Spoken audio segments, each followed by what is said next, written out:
what? Actually, no. I know what to talk about. I want to thank people. I want to thank people in the comments, because people in the comments have been like, Rhani, you're doing so good. Oh my God, did Rhani get his medication fixed? Because he's been posting so consistently and stuff this past week. That's amazing. I'm so glad it got fixed. I'm so glad that it appears that way. I'm so glad that me, raw dog in life. That acting degree is being put to use, honey. I want you to know this is unmedicated. Well, like medicated but shitty. But shitty. Imagine taking the meds that are supposed to do a thing, and then what if they didn't do that thing? That's my life. You are an addict going to the methadone clinic. And just trying your best, and just trying your like it's fine, it helps, but like this ain't the good shit. No, it is not. But no, I am just trying to be best, as our first lady once so eloquently put. Which I realize I don't think we've ever joked about on the podcast. But that is one of our jokes that we say all the time. Yeah, every time I'm like, I don't know, like being like just Spicer and just like and then it's clearly autism coded, like my thing of like, I don't know, I don't want to eat this particular dish, Rhani, because of textural things, and you'll be like, be best, be best, be best. Because it's the way that she said it. It's just, and the fact that it's just be best. Just be best. Be best. Be best. Be best. Oh God! It's also, she is our current first lady right now. You said former first lady, I think. I mean, I thought. Oh, sure. Either way, whatever I said, it's former, it's current, it's everything. Fascism. She here. It's fine. And you know what? You know what? Fascism is also here. What's fascism? The Game of Thrones fascism. It's back, baby. Hey, and that's a transition. Welcome to a song of Ice and Rhani, a Game of Thrones. Ice and Rhani. I don't know who I am anymore. I guess I leave. Leave. Get the fuck out. Go jump in the freezer and live there. That's your home now. Okay.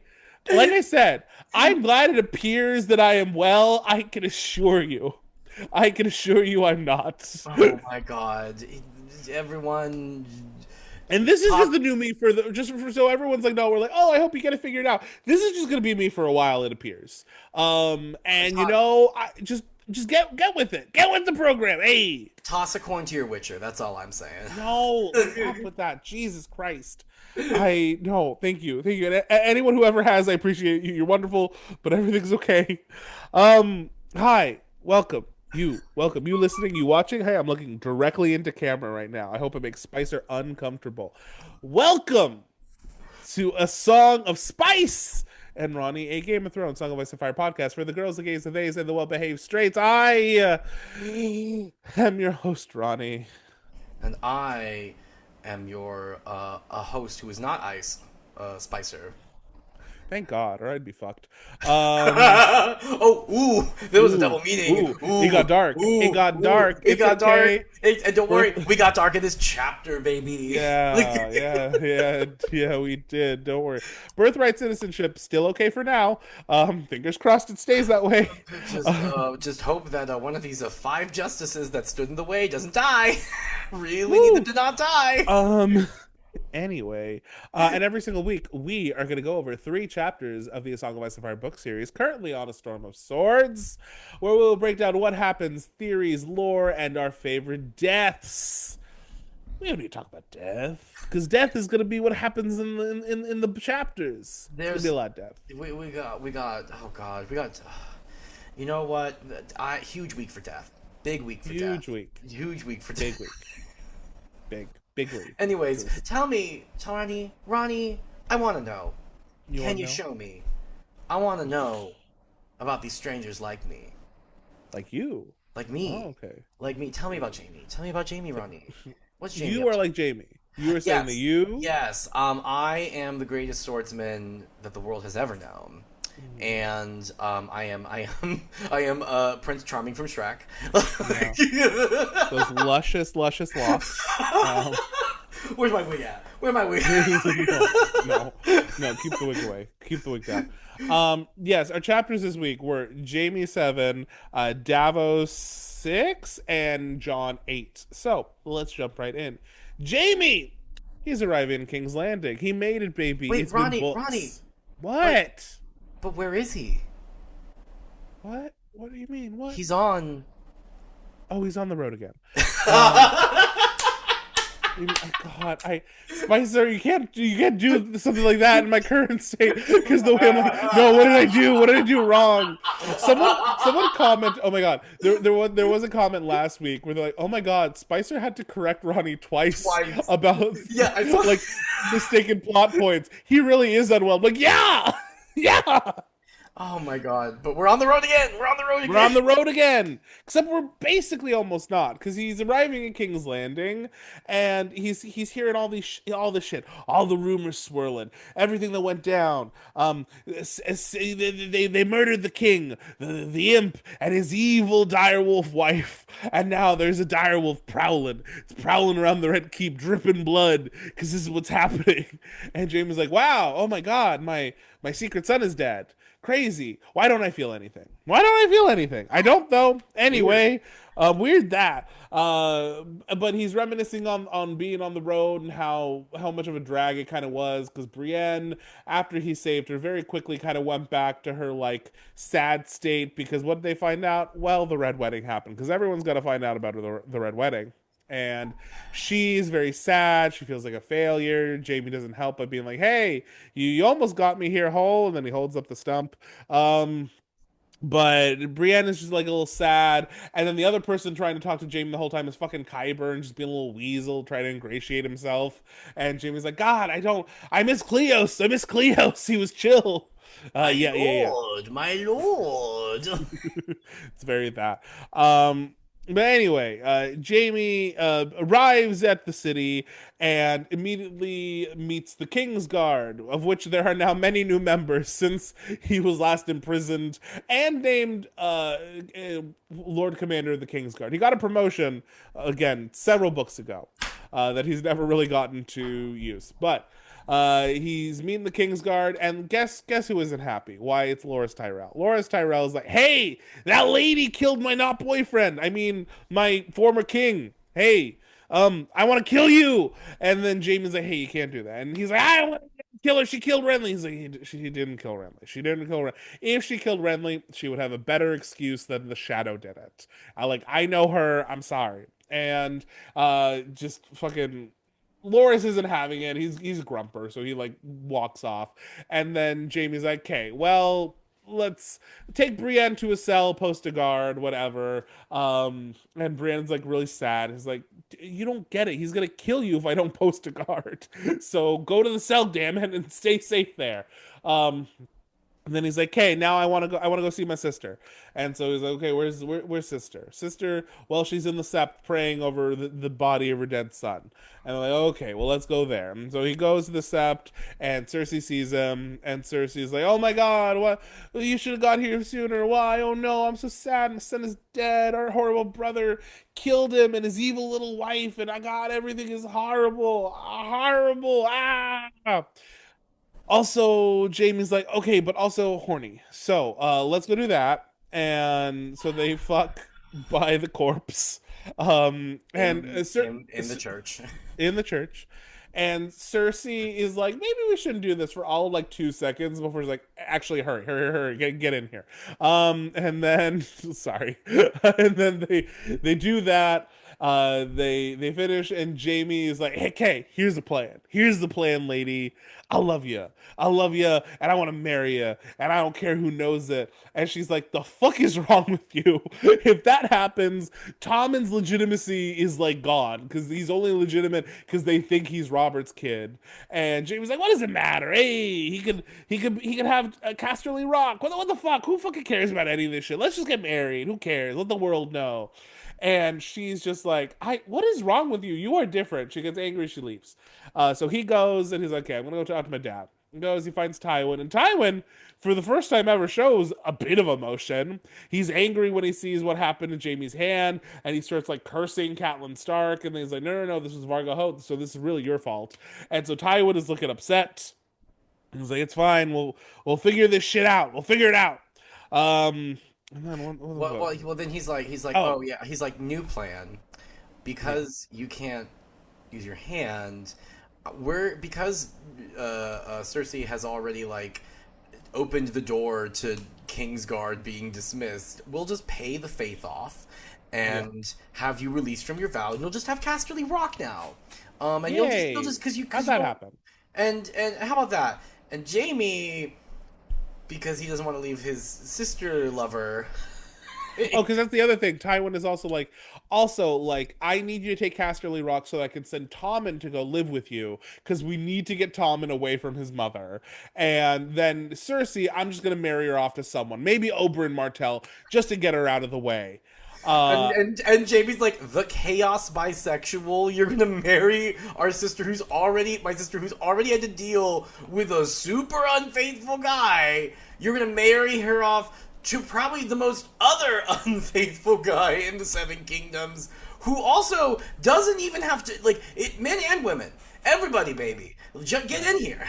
yeah, join up. Yeah, and so Jamie is like, fuck that, I'm not doing that. Tywin's like, yes, you are. And Jamie's like, no, because I'm a member of the Kingsguard. I'm the Lord Commander of the Kingsguard. I have a job. I'm sticking with my job. I'm not going to be the Lord of Casterly Rock. Sorry, Dad. And then Tywin pulls a, well, fine, fuck it, you're not my son. Go be the Lord Commander of the Kingsguard. Get the fuck out of here. And then that's the end of the chapter. What'd you, Spicer? Spicer? Mr. W. Carr. Mr. W. Carr? May I call you What, Warner? what, I'd rather not.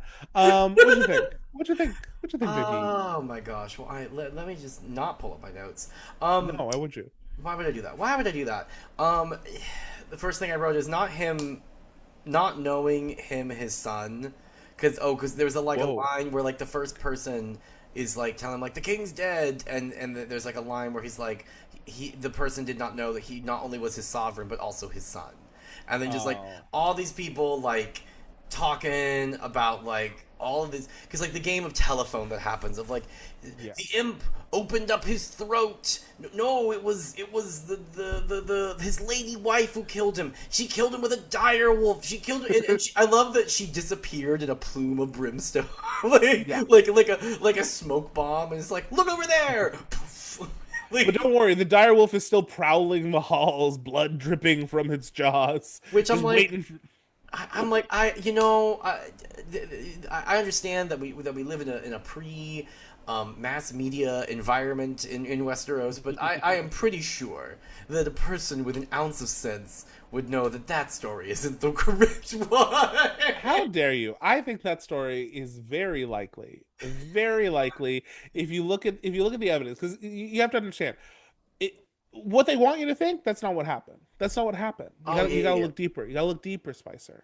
Not Um, you talking, getting into the truth sphere. yeah, yeah, yeah, yeah. You're over here being like, Anthony Fauci knows something. He knows something. He did something.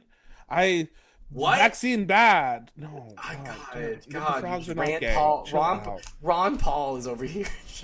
Rand Paul. Rand Paul. Ron Paul is Ron Paul's the dad who's little, actually less crazy now in retrospect, but still pretty crazy. But then Rand crazy in Paul, his own way. crazy in his own special little way. But Rand Paul over here being like, no, Can I actually? Sorry, can I pause this? One of my favorite, like, I don't watch SNL that much. Every once in a while, they have something funny. But back in the day when Ron Paul was running for president, my favorite little bit on SNL is they're doing this debate, and the moderator's like, "Hey, Ron Paul, house on fire. You're walking by. There are puppies in the window. Do you save the puppies?" And Ron Paul's like, I don't get involved. He's like, there are puppies in the window. He's like, I would let the puppies die. Something about the way I would let the puppies die. I think that's about that like once a week and then cackle to myself. that's your vocal stem, your folded That's my laundry. vocal stem. I'd let Yeah. the puppies die. It's not my place. It's I so my funny. my my version of that is SNL. It's when Melissa McCarthy came on to play Sean Spicer. Remember Uh, that diva? yeah, yeah, It's because like he was so aggressive in his like the way that he would do things in yeah. like press You don't say. conferences.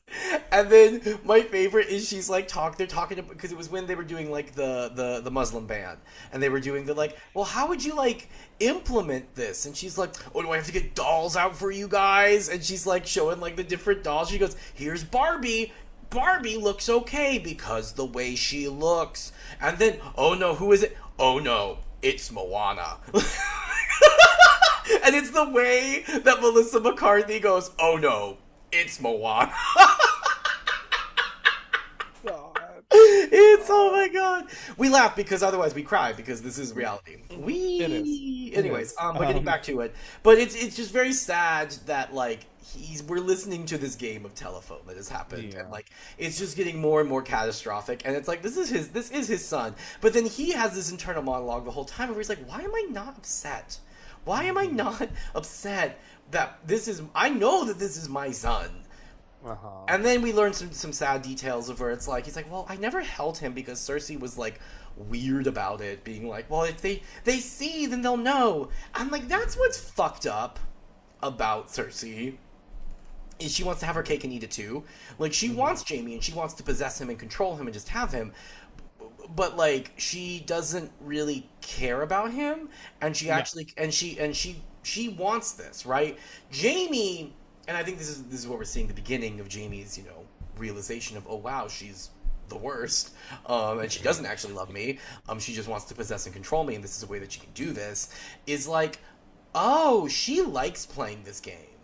like Mm-hmm. like Jaime at first, because like if you go back to some of the earlier Jaime chapters where we were first getting into his POV, it was like, oh, it's fate that has separated us because like father like sent her away and to be in the city, and then she was engaged, and then she got to Robert, and oh my god, and it's just awful, and oh no, and if only things could have been different, if only things could have been different, and now he's like, oh, wait, because now he's like, wait, she never let me hold my own son. That's weird. That's weird that she never even let me hold him. Like, cool. But I do love how he's like, I'm just coming out of the closet, baby, loud and proud. Like, I'm Yeah. just. Who cares? Who cares? Targaryens would do it, so I'm just gonna, come out of the closet. Jamie trying to love us like is not it's not it. I don't feel good about this. I don't like being I co-opted in this way. Like no. the I in LGBTQIA, it's not for incest, I promise you that. Like it's Like, no, we're kicking you out. yeah, No, well, there's a lot of people that are welcome to the parade. You are not. you are not. You are not. Get the fuck out of here with that bullshit. Like, no, Oh god. no, God above. No. Anyways, but no. And then what was the but then there was another line because he's like in his head knowing like, oh god, I gotta go. I need to go and find her immediately because she's like going to be a mess. She will look to me for comfort and revenge, which, Yeah. boy, does she. Boy does she immediately. Immediately. But but Oh, there. before then we do have sorry, what? No, I was the other thing that sort of related to all of this. I'll Yeah, yeah. close up my thought on this. Is he's like, man, I don't really feel anything. He's like, if the Father above came down and was like, you can have your son back, or you can have your hand back. He's like, I know which one I'd pick. Because I love how even Jamie was like, yeah, Joffrey kind of sucked. Joffrey, like, as far as kids go, not the one I would pick. Not the.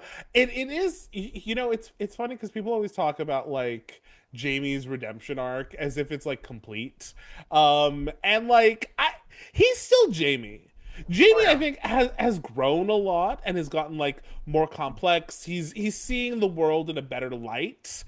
But like at the end of the day, he's still Jamie, and He's still being Jamie. like, would I save my evil son, or would I get my hand back? Like, I'm not bringing back that fucking cat killing menace. Like, Oh, because absolutely we not. we finally learned the other side of the cat story of the I, cat.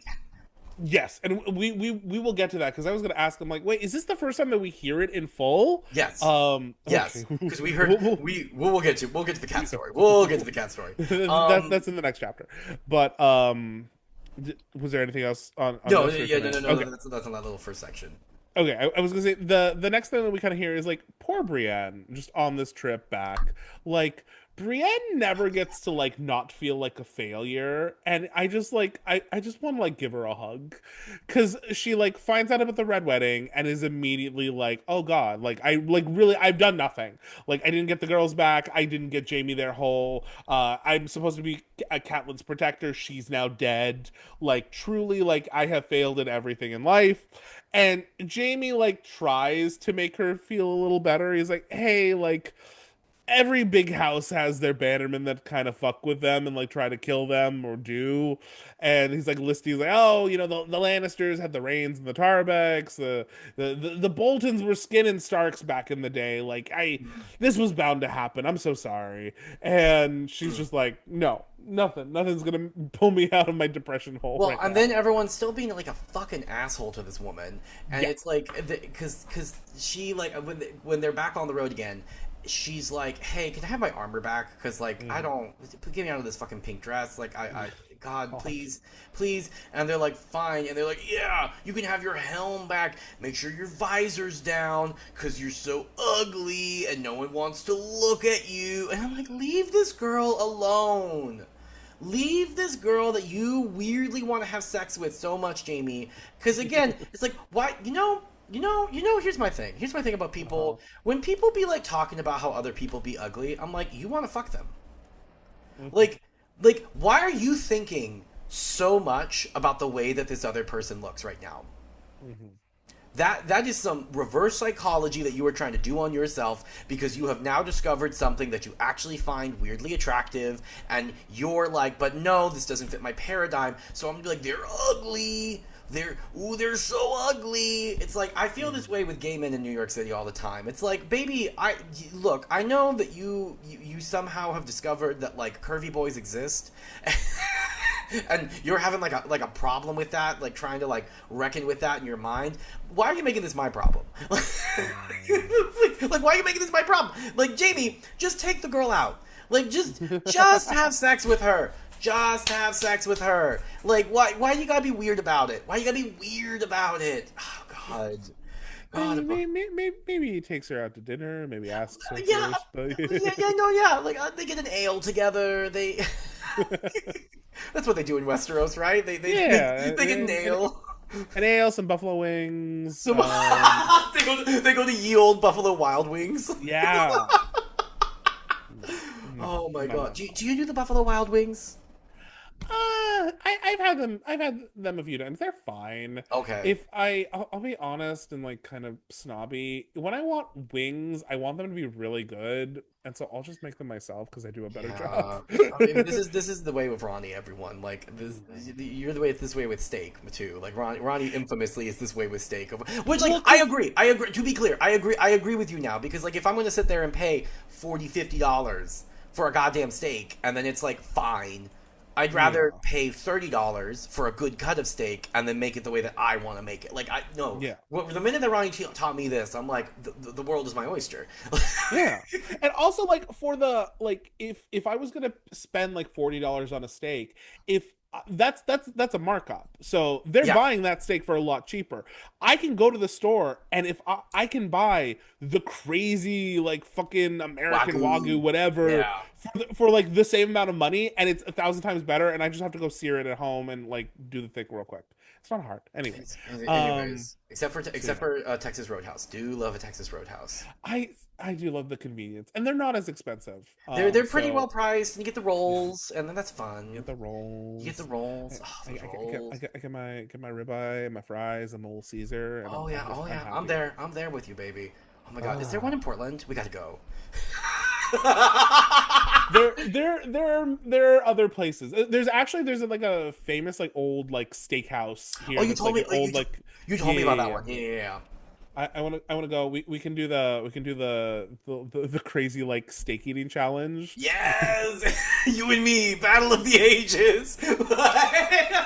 Like it's like a 72-ounce sirloin. Jesus Christ! I'm like, how do you eat that? and you know who's going to eat that? Brienne and Jaime, baby. They'll eat Brienne that and down. Jaime. They'll eat the house down boots. The house down boots. Bonding. Oh, It's like that drinking scene in Indiana Jones, but it's the two of them like eating a yeah. steak. Yeah, yeah. And then she beats him. Yeah. It's great. Oh my god. yeah. Oh yeah. Oh my god. Anyways, but anyways, we're back in the city. We're back. We're back. We're back, baby. We're finally there. I do love at the because we see all the people trying to bring in, and we get pumpkins. Hey, it's almost autumn. Halloween's already out in the stores. Crazy. But we got big pumpkins, and everyone's bringing in all the food to the city. And we learn a little detail of how shitty Tywin Lannister is. Because, the city's, like, starving to death. Uh-huh. And what is instead of just, like, opening the gates so that all the food that, all these people, these lords have caused to not come into the city, Tywin's like, what if I make a killing? What if, on top of just coming into the city and being able to just sell your wares, you pay me? You pay me for the privilege of coming into the city so that you can... So there's like a big line of food, even though, remember, everyone in the city is starving right now. They're starving to death. And they're like, but what if you have to pay for the privilege to sell the poor people the food? Mm-hmm. Like, the war profiteering of it all. The war profiteering of it all. Now we know how the Lannisters are rich. It ain't those gold mines. It's charged. Yeah, no, it's fucked up. It truly is. My favorite detail about the city, though, is Jaime's looking around. He's like, well, it doesn't look like a king has just died. Everyone seems to not really care. And they're just kind of going about their business as usual. That I thought was lovely. No one gives a shit. No one gives a shit that, like, crazy. Also, what had Joffrey done to, like, ingratiate himself with the fucking city? Because, like, lest we forget, like, when people were poor and hungry and begging at the gate, Joffrey personally, with his crossbow, was shooting and killing people and being like, go eat their bodies! Go eat that, you sickos, poors. And also, like, catapulting traders over the city walls. That was his big help during. That's crazy. I do like how, like, okay. Yeah. I don't want to defend Joffrey. I would never speak ill of the dead, of course. But, I do think that is funny. That his only contribution is like to the battle. Hey, to the battle is just being like, hey, we gotta do something with these traders. What if we shoot them? They are the rock. We're running out of ammo. Don't worry. We haven't. Turn to your right. Grab that body. We're throwing it over. Jesus Crazy. Christ. So Jesus funny. Christ. Anyways, but yeah, everyone except for that one begging brother just doesn't care. Mm-hmm. I do love how there's one begging brother who's like praying for his soul. I'm like, Diva, no one cares. No one cares. It's also, you're probably praying for his soul because you know how bad he was.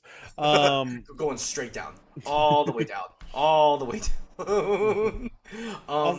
I'm sorry. Go on, please. Oh, I was gonna say my next favorite thing in the city is Jaime like getting to feel himself again when he sees the Kingsguard, and I love that. Like the first thing he does is like, "Hey, Meryn Trant, you've done a bad job of like teaching our new brothers about their duties." And Meryn's like, "What? What are you talking about?" He's like, "Well, we're supposed to protect the king, and since I've been gone, how many kings have died at this point? Two. How many? Two. Two whole kings? Wow, that's a record. That's a record, sir." Like he's just such a little bitch. And I love it. I love. No, I wrote that too. Like he's back, and because there's a line where he's like, he loves how like how he loves ordering people. He's like, oh, I forgot how much I love that, ordering people around and how quickly they listen. I do also love the line of where like because for a little bit in the city, like nobody notices him, like nobody recognizes him. One, because he's changed so much, but two, it's like then he has the line, they have a new Kingslayer now, which I'm like, ugh. Sorry, Tyrion. Not looking good. Not looking great for Tyrion. And then I do love the line of where like because he's like learning, he's like, who the fuck are these new guys? Who the fuck are you? What are you doing? Your kettle back? And then he has the internal thought of like, how like Cersei to appoint me Lord Commander of the Kingsguard and then to appoint people in my stead without consulting me. Yep, sounds like Cersei. Sounds like Cersei. Which I love. I love Truly, how truly like the does. spell is starting to break. Like the spell Yeah. is starting to break here because he's like, oh yeah, my sister sucks. Why'd she do this dumb thing that I now have to deal with? Oh my And then of god. course we have Loris's grand freak out because his boyfriend's dead and he's still not over it. And I get it. Hey, I get it. I get it. I get it. But You know, God, never come between a twink and his former lover, and this lady came in, and he's like, I do love how like literally everyone's like, chill out, man. And he's like, no. I'm gonna get you. I'm gonna get you. Yeah, no, and like I get why. Again, he's also we have to remember that like the Loris of the book is also very young. Yeah, He's so he's like like 16 or I think 17 or I think he's like 16, 17. Yeah. So yeah. So but not then everything's done developing. we get the nastiest line from Jamie.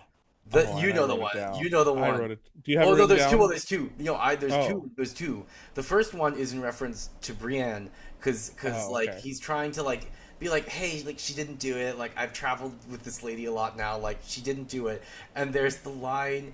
Oh well, he's like, I'm gonna fight you. Draw your sword, woman. And then Jamie goes, I don't think that'd be a very good idea. She's as strong as Clegane, though not as pretty. Nasty. Now I'm like, Nasty. why do you Evil. keep doing my girl dirty like that? Why do you Leave her keep alone, Jamie. Jamie. again? Just take her out. Just ask her Yeah. out to Enchantment Under the Sea Ball at the Red Keep. Just do it, man. Oh God, um. but then no, the line that really got me is when Renly is like not letting up. He's like, "No, we're gonna fight," and so Oh. Jamie like gets in his face And and they. says, Uh-huh. "Can I read it?" Yeah. He says, "Sheathe your bloody sword, or I'll shove it up somewhere even Renly never found." You might as well just said the F slur, Jamie. You might He, as well just said the F slur. I'm gonna say he did. He just did. He just. That's In front of I people. read that. I heard F slur. I Um, like in front of people too. In front of unhinged. crazy. Unhinged. Which I do love how he didn't see him around Renly, but everyone knows. But Yeah, yeah. everyone knows, baby. They were not as slick as they thought. Oh my god. Nobody knows. Nobody knows a thing. Oh, I also love Jamie's like interior, like inner thoughts as this is going on because like now everyone's pulling out swords and shit, and he's like, what did he write? He thinks, "Splendid. No sooner did I climb down off my horse than we have a bloodbath in the yard." Yeah. Like, damn, yeah. Yeah. But then he's like I love how they're like, hey, the hand of the king, very important meeting right now going on with the Tyrells and Oberyn Martell. And I do love the internal thought. He's like, damn, the Martells and the Tyrells are talking to each other. Things must be bad if they're in the same room together and having a meeting. That's crazy, man. And they're like, hey, you want to go talk to your dad? Because, like, you know, the government's meeting. And he's like, nah, where's my sister at? They're like, the queen? She's praying. She's, like, in grief. He's like, out of my way. Out of my way. I'm getting there. I'm getting there now. Oh, Jamie. And then we go. And you know what's interesting is we kind of got this scene in the Oh yeah, TV show. and But it's very different. she different. Which does it happen with Tommen or Joffrey in the TV show? I want to say it's Tommen. Joffrey. No, it is. Oh no, it is It's Joffrey. No, it is Joffrey. No, and this was a controversial thing because in the TV show, this scene basically occurs where they're reunited. Well, okay, sorry. Let me back up a little bit. So in the TV show, Jamie is present at Joffrey's death. He's like gotten there shortly before. He can't help Joffrey though because he's poisoned. Whatever. And then there is still the scene where they like are talking in front of Joffrey's body, and then Jamie just decides that he wants some, and basically forces himself on Cersei.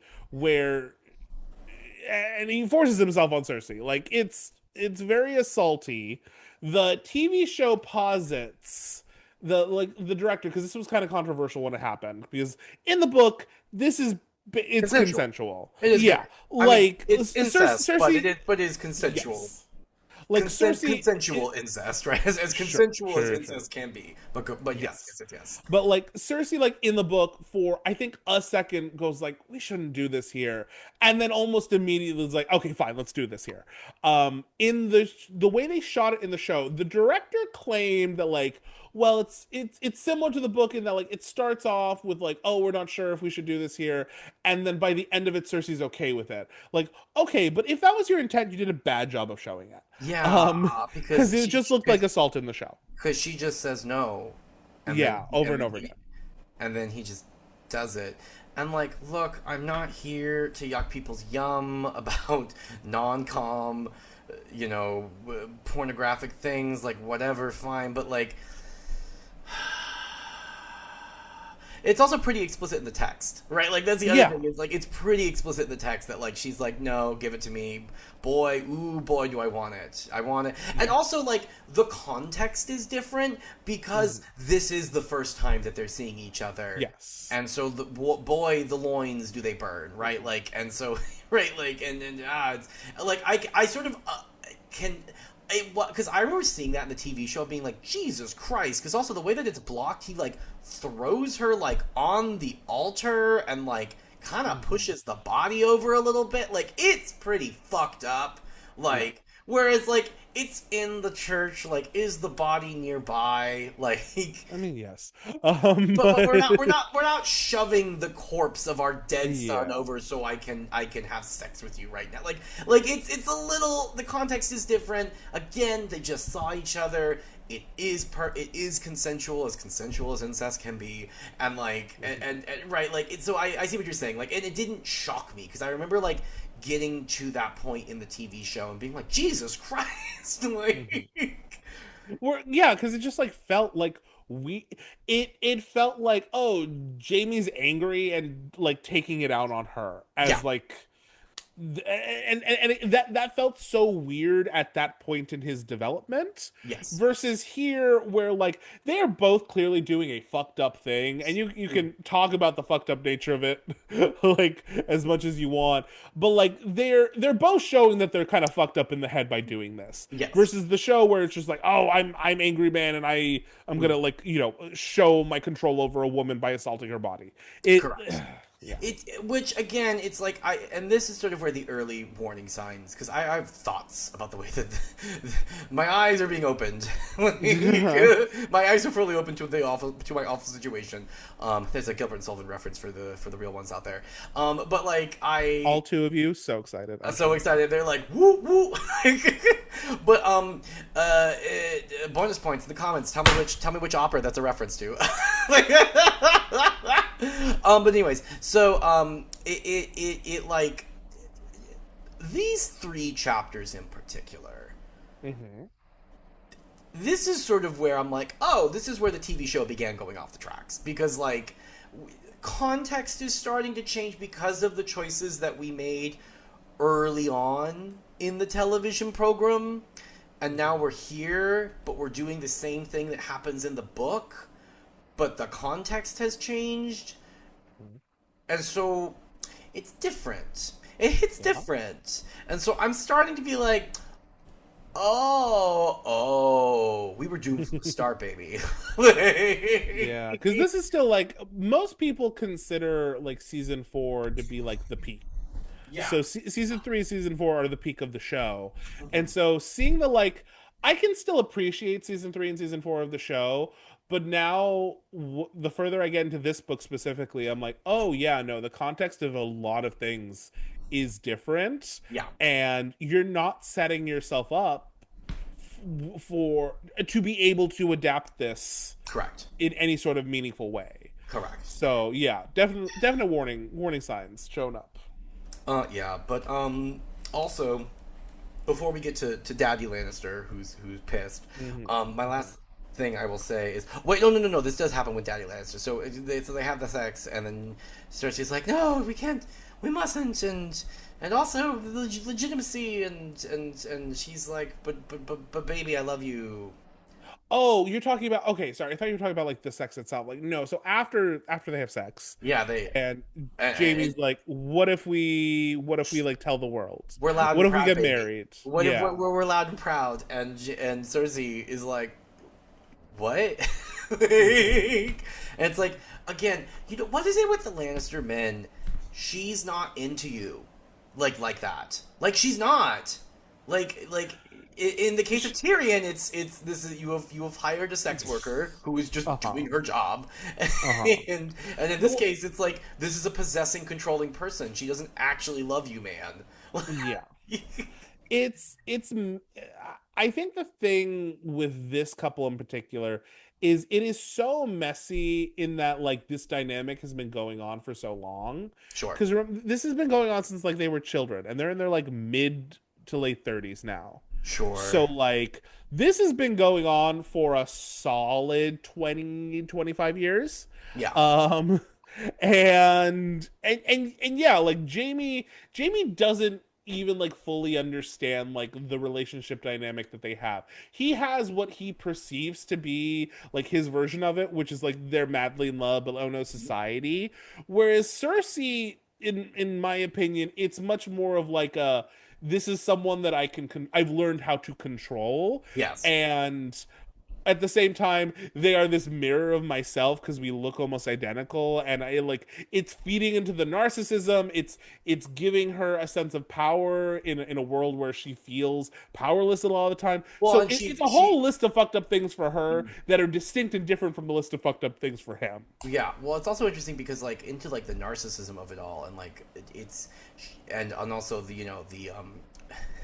Cersei over here singing if I were a man, right? Like it's Jamie is the male version of her, which she Yeah. wishes she was, right? Because and that's why she's like, you need to do this, this, and this because you're a man, because that's what she would want to do, right? Like she would go in and just murder Tyrion because well that's what you should, right? Like she is literally projecting her own desires and gender dysphoria right, like onto this person who is her avatar, right? Like and that is really what's really fucked up about their relationship, is like he's just an avatar for her, and like and it's like which is why Jamie, get out. It's never gonna work out. We're never no. But then we go to Daddy Lannister. Oh wait, did we want to mention just like her trying to convince him to go kill Tyrion? Oh Is yeah, crazy. I did said just go murder our brother. Could you Yep, just do just pick up, honey? I need you to pick up milk and eggs. Also, can you go kill our brother? uh-huh. And I do love that he does say during that scene, which I think we kind of skipped by, where he's like, no, kinslaying is even worse than kingslaying. Like I killed a king and that's considered bad by everyone, but kinslaying is objectively like The the worst. worst thing you can do. So no, I will not be adding that to my resume. Thank you very much, ma'am. Hmm. Let's be sane about this. And then of course he follows that by being like, let's get married. Let's get married. Fuck I, it I, all. I do love, like, again, just the delusions, but they're both being delusional. She's like, kill our brother, and he's like, but what if we got married? I hate it Okay. here. I hate everything. But then Then. Daddy Lannister, Uh-huh. and Daddy Lannister has feelings because he Yeah. realizes that he caused this all to happen. Yeah. I will say it was very interesting seeing like him like actually like angry, not just like the cold, calculated anger of blah blah blah. Like no, he's like, fuck it. How dare they do this to you? Was this Catelyn? Was this who was this that did blah blah blah blah blah? And then Jamie hitting him with the like, nope, this was your pet actually. This was Vargo Hoat, and Tywin being like, God damn it, fucking hell. But don't worry, we've learned the fate of Vargo Hope because Clegane stormed them walls, which also no, he didn't even storm the walls. The people just let him in. The servants Yeah. just because they're like, fuck these guys. We're done. We're just letting the Clegane in because we literally cannot take these motherfuckers anymore. And they found, because literally all the brave companions just left. They just abandoned him. They're like, fuck you, we're out of here because we see the writing on the wall. We're about, and so they all have fled into the woods or the ports, and they're trying to get out of Dodge, quite literally. And but then the only one left was fucking Vargo Hoat. And remember, in the chapter where they rescued Brienne, they cut off his ear. Well, I guess because they took, like, you know, the maester who would have known how to, like, cure him. He's just had the fever from the wound and now has gone crazy. And I love how Jaime's like, nice. Well, and then not only that, what did Clegane do? Oh yeah, but his hands and feet. Yeah, he cuts off the hands and the feet, which is the thing that Vargo Hoat used to do to people. Yeah, which is, and then he's like, oh god, and then Jaime's like, God, have like you killed him yet? And he goes, no, Clegane is very amused by the sounds that this man makes with his tongue. That's crazy. That's crazy. You know what it's giving? Yeah. You know what it's giving? Did you watch American Horror Story, the carnival or the freak show? Yeah. There's the scene where there's like the bad guy who's like trying to sell them all out or whatever, to like the museum where he can like stuff them, played by Dennis O'Hare, and so like they all like get him and they chop off his arms and legs and they like keep him like in a little thing, like it's like that's what it's giving. That's what it's giving. I vaguely remember that. And again, Clegane. Also, the way that Clegane in the books is Bob Evil, like is just like it's just like in the show he's just like a big guy. He's like, I'm a big guy and I kill people and that's what I do. Whereas in the books it's like, what if I'm also like a masochist? Like, what if I am here, like I enjoy the pain? Like in the TV show, it's just like I am just like a big giant who just like kills people. But here he feels a little more generic in the TV show in that he's just like also they recast him so many times. Oh yeah, that it becomes hard to keep track of him. Like you just have to remember his name in this sea of names, and so like you're just like vaguely aware, like, oh, he's like the guy that does like bad things every so often, and we know that he's the one that killed like Elia Martell. Like that's really like the only thing that you might remember about him. Yeah, and then but in the book, like he's constantly being referenced and he's constantly doing shit, so even if he's not on screen you always hear about him and you're always very aware of him. And then like when you actually meet him you're like, oh, he is like evil. Like this is like a bad dude. Like this is not good. Oh my god. But anyways, but then we have big fight with Daddy Lannister and he's like, no, Papa. Wait, before. One of my favorite lines when Jaime comes in, he's being glib and all this shit, and he like mentions the wedding, and he has the line, my sister outdid herself, 77 courses and a regicide, never a wedding like it. That's just funny. Again, these Lannister men, they're awful, and then they have like witty little one-liners, and you're like, god damn it. God damn it. Don't pull me back in. Don't pull me back in. Don't pull me back in. God damn it. But then Daddy Lannister's like, okay, well, you know, every you know, there's a silver lining to every cloud. There's an opportunity for everything, and this is how we get you out, baby. This is how we get you out, and finally I can have it my way. Everything's coming up, Lannister. We'll have you. It'll be the heir to Castle Rock, and it's all going to be great. And which, you know what's crazy is like that honestly probably would be good for Jaime, like to get him the fuck out of there and just be like, go, just be the Lord. Just live your life at Castle Rock, live your and raise your son correctly, right? Like this is actually like a good thing. And he's like, no.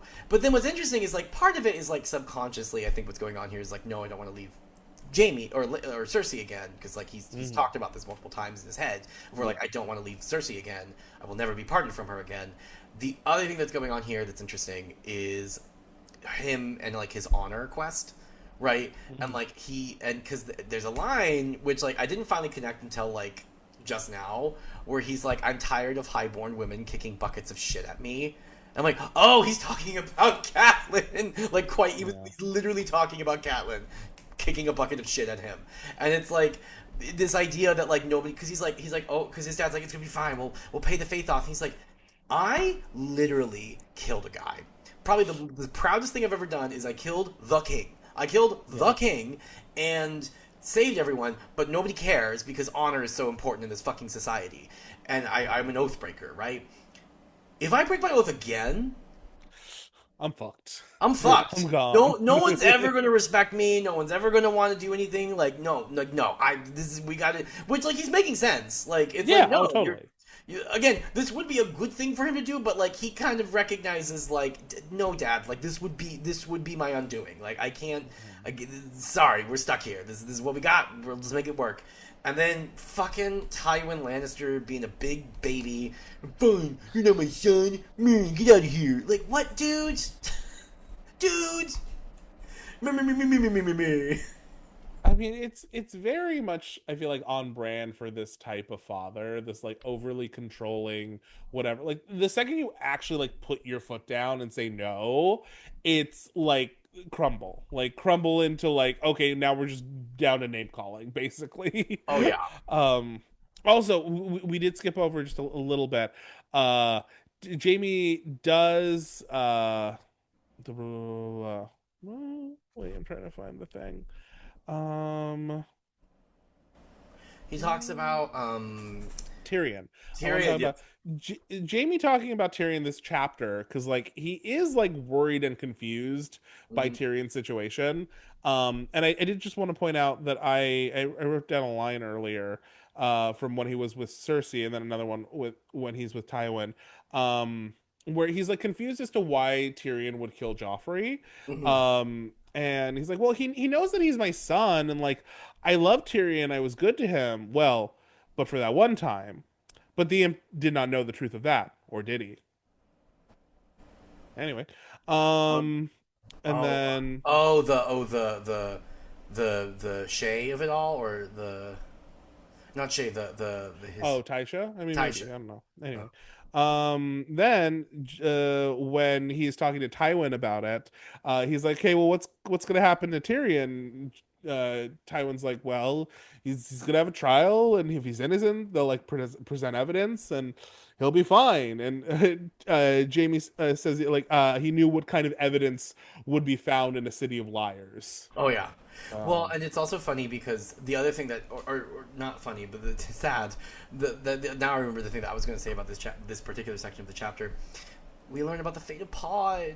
Pod's been arrested. Little Pod, my baby boy, can't talk to anyone. Pod, who has to talk to people's shoes, is in a cell. That's fucked up. Tywin, I'm gonna kill you for that. I'm gonna kill you for that. All the other war crimes, whatever. You know what? I would have dealt with it. You put Pod in a cell. Nobody puts baby in a corner. No. How dare? How dare? Yeah, no. And that's all I got. And that's it. Tywin's a little bitch. That's the moral of the story. Okay, so we will take a break, and we will be right back.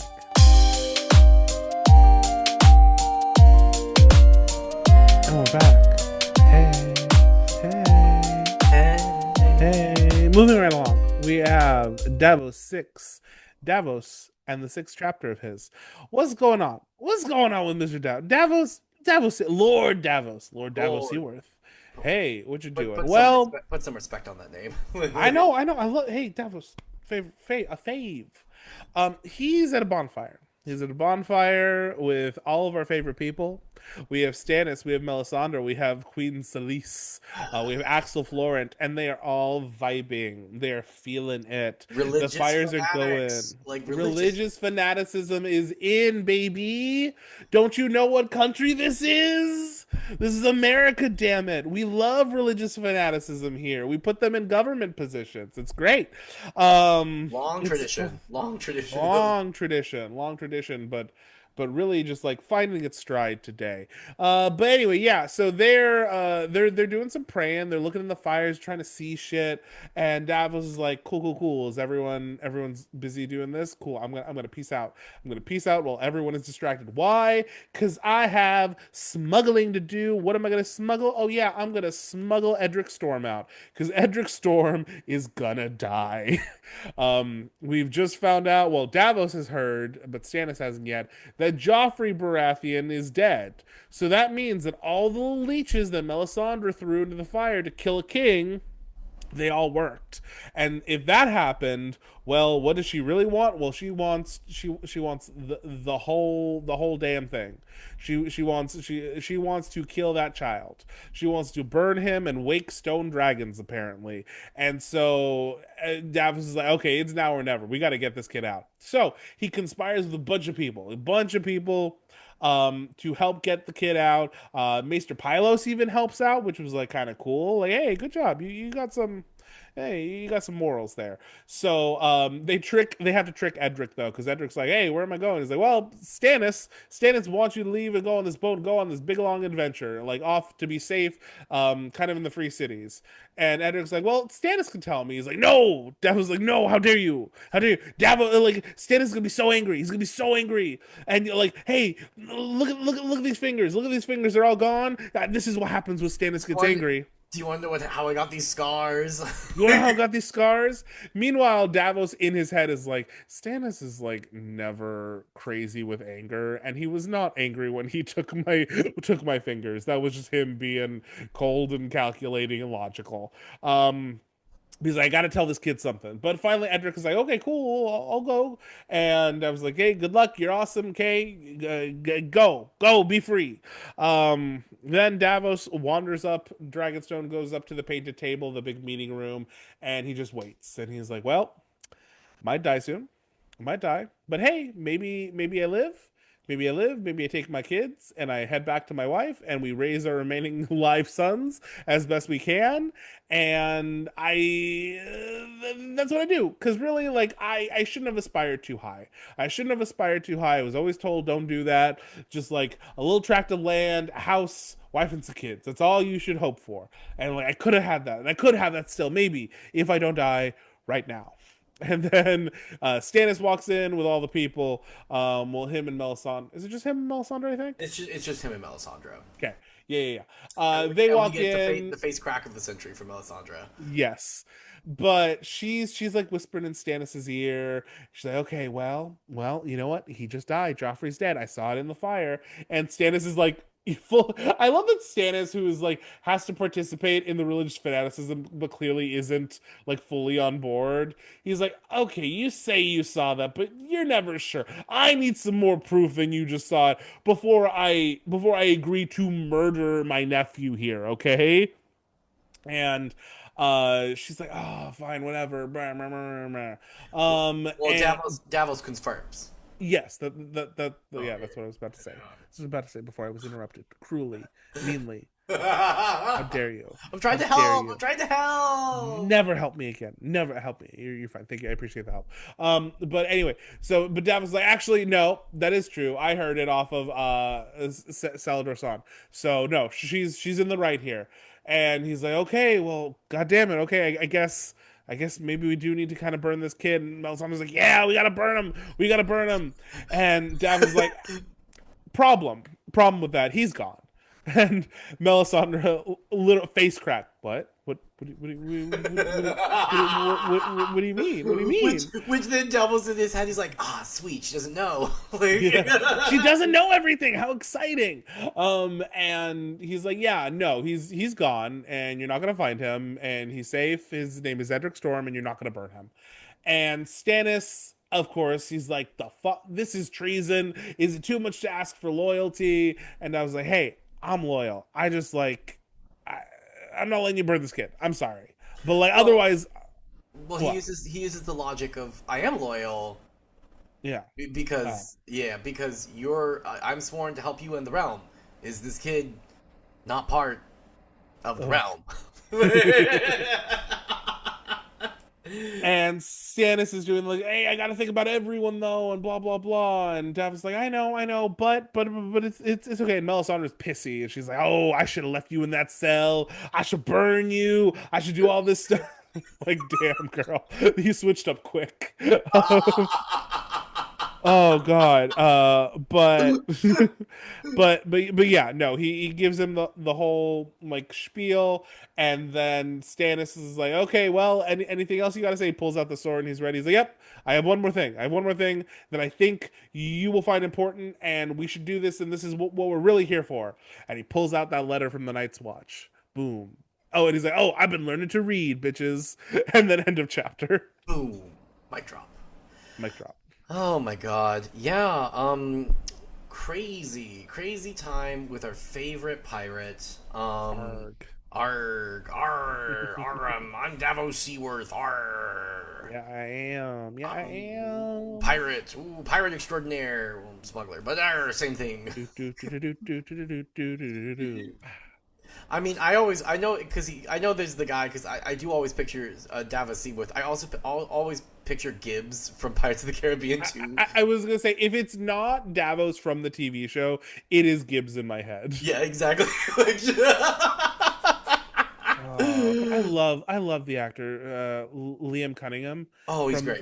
He's also, so just like a good. egg. Just a good egg. Also, just a good fucking egg. Just we love a pro-Palestinian king going on those flotillas and like always talking about like injustices and shit. Love that man. Love that God, man. he's so good. Again, Irish people, they get it.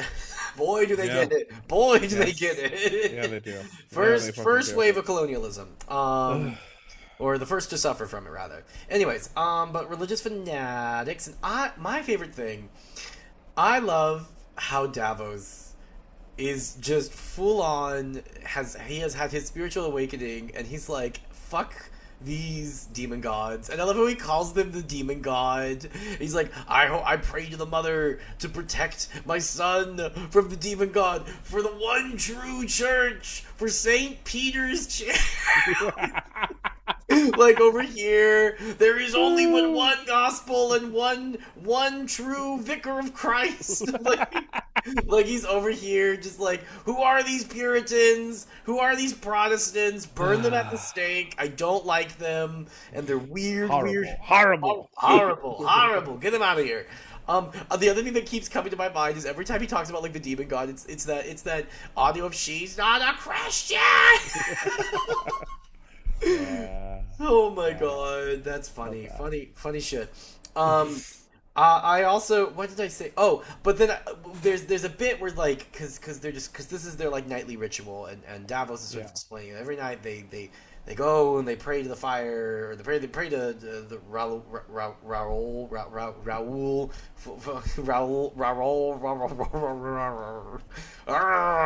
Just turn into a dog. Just turn into a dog. Just go. Like, I can't. What is it? Tell me. Lore.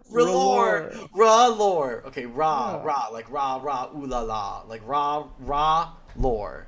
Raw lore. I mean, it's there's no vowel there, so you're really just a hint of one to just kind of connect it. Roll. You're trying to go roll.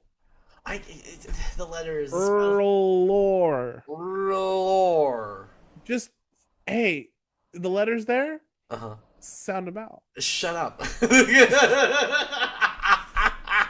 Oh my god! I remember this is why we shouldn't teach rote memorization to children. It don't help. It don't help. Phonics, bitches. You know what's funny is I remember when I started grad school, my lyric writing teacher, because similar problems with, because like the way that I used to set lyric, because I would do them the way that I thought the words were pronounced, or like the way that my like accent was, so I was setting them wrong at times. And he was like, Spicer, I think what you would really benefit from is a pronunciation guide. And where is it?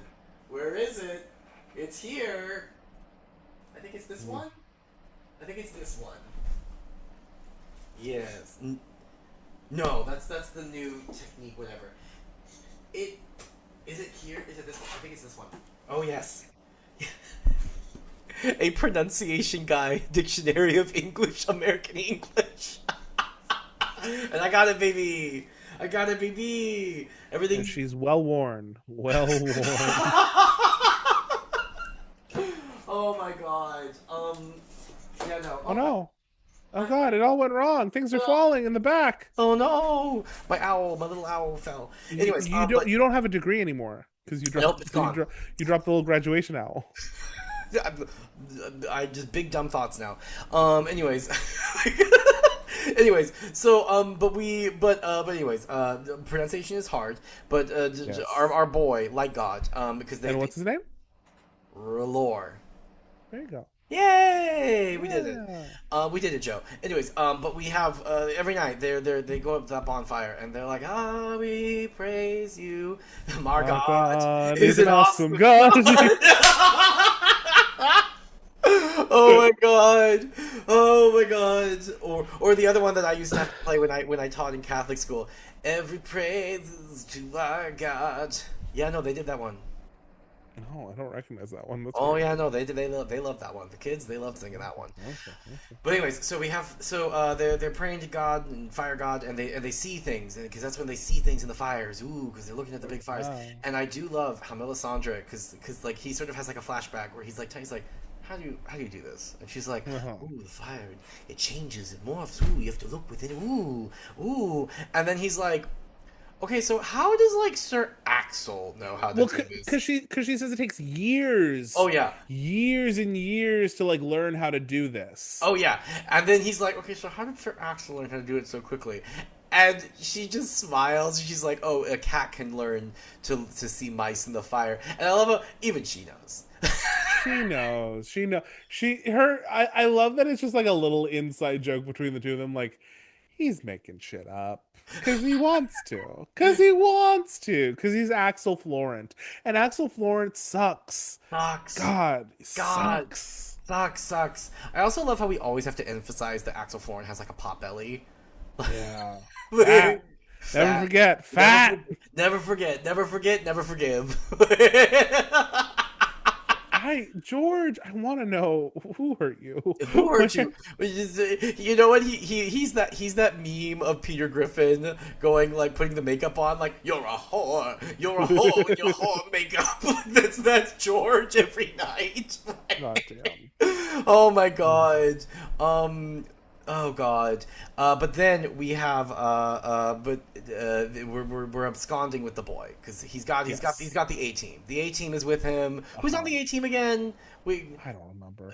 I remember that the Maester Pylos helps him, and then they get him down. There's an Estermont, and then there's a bastard. Yeah, the bastard like, of something. The bastard was it Craykall? I think it was Craykall. Yeah, like the bastard of Craykall or something is like. I know that I'm supposed to be like the authority here, and I get that this is a podcast where we talk about it, and I should take better notes. And I acknowledge that. And you know what? I'm going to do better. Oh my god! But then I do love how the Maester's in on it too, and he's like, "Get out of here, kid." He's like, you know, hey, like I don't want to deal with these crazy people. Which again, like very brave because something to point out, like this entire chapter, Davos is like really ruminating on his life because he's like, no, there's a very real chance I die at the end of this night. Oh yeah, like. Very real chance that I am about to die, and that everyone who is like helping conspire with me, they are in danger too. Especially someone like Pylos, because Pylos isn't leaving. Like the other guys, at least are like leaving with Edric, so they're gonna be off wherever they end up. But like Pylos is gonna sit and like hope that Stannis doesn't kill him. Yeah. Which, knowing Stannis, like, that's not a. God, it's not a for sure thing. Yeah, when Captain Literal over here finds out. Yeah, no, but then I do love when Edric Storm's like, no, I want to hear from Stannis, and I'm like, dude, he's trying to save you. Dude, he's trying to save you. Like, I know you're a child. I know you're a child. And I will say his little like freak out, like he is like an entitled little shittle all the time, but he is also like kind of sweet because he's like, I need to say bye to Shireen. Yeah. I like, hey, I need like that's my friend. That's my friend right there. I need to go say bye to her. And fucking Davos, his internal monologue, he's like, she's not gonna want to watch you burn. So please, like, let's not do this. Yeah, Oh God, he's trying God. to help you. And oh, I do. There's a line that's very much a Ronnie line where it's like the mother never made me for tasks like this, and it's all I can think of is when you like when Ronnie has to do like a crazy amount of work. Ronnie will say, "I wasn't born for this. I wasn't made for this. My body wasn't made for this." And it's I just like heard your voice say that like the mother did not make me for tasks like this. I, I I'm built different. I'm built. I'm built to have soft hands. You see these Yeah. hands? I Like know. you're the meme of the like my hands are like this, so hers can be like this. Jesus But it's Christ. just you. Oh Oh God. my god. Hated that. Yeah. Um, But then, but then I do love because we get the boy out of town. We get the boy yeah. out of town, out of Dodge, and then he's like, "Well, I guess I'll make a fire while I wait for my death, probably." Um, Oh, but before that though, as he's going in the room, one of my favorite lines is because he's just ruminating the whole time. He's like, "Okay, what's gonna happen? How's this gonna go? Am I gonna die? Am I gonna get out of here? Whatever." And it says Davos was the hand going in. At least he was the hand going in. At least he wondered what he'd be coming out if I ever do. yeah, Like that's or funny. my other favorite, and then my other favorite line is while he's like making the fire, he's like, "Okay, okay, if I survive, we're out of here." We're out of here. We're out of here, baby. I'm taking my Gone. sons, taking all my sons that are left. We're going with my wife, my beautiful, because I just love my wife. Ooh, love her so much. And we're just gonna go and we're gonna raise our sons right, and we will speak no more of kings. Yeah. And that line hit me. Like, damn. He just wants to live, man. He just wants to live, but God, what? And this is like, this is my. A lot of people don't like Stannis, and a lot of people like him. But my biggest reason for not liking Stannis is like, let Davos go. Just, Let the he's not built for this. He isn't. no, he's not. Let him go live with his nice wife in his like little keep and like raise the remaining live sons.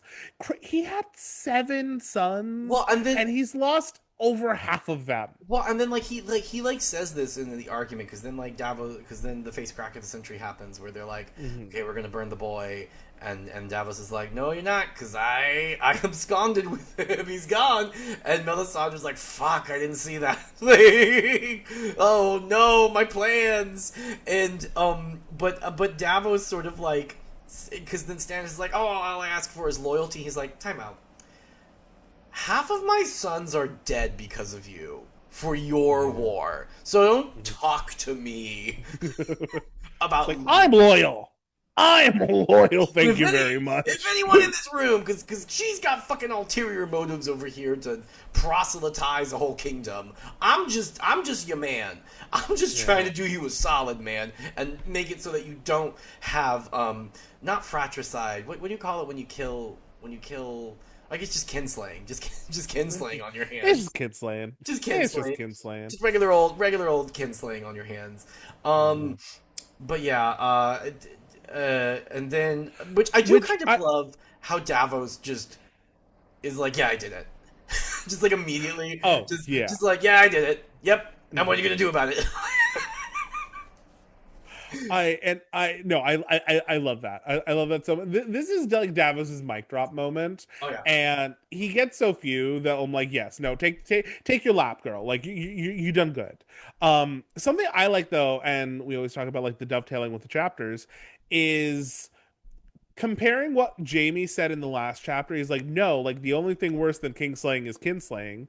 Like you cannot kill your like it is against the gods, it's against Mm, like the laws of man, blah blah blah. mm, And then what does that say about Melisandre, this religious movement, her current whatever, that her big plan is to basically have Stannis do some kinslaying? Like, I think that speaks to maybe the falseness of mm. this, that like she's essentially like violating a natural law to like try to do some magic, and that's probably had she been successful, like that probably wouldn't have been a good thing. Yeah. Well, and it's also like she's talking about. She's like, well, the the the Lightbringer had to be tempered Yeah. with Nisa and blah blah blah blah, all that, and the chosen one of it all, and it must the prophecy and whatever. And again, like she's getting like lost in the sauce of it all, and she's like missing the forest for the trees, like, Mhm. and it's like baby girl, like you need to.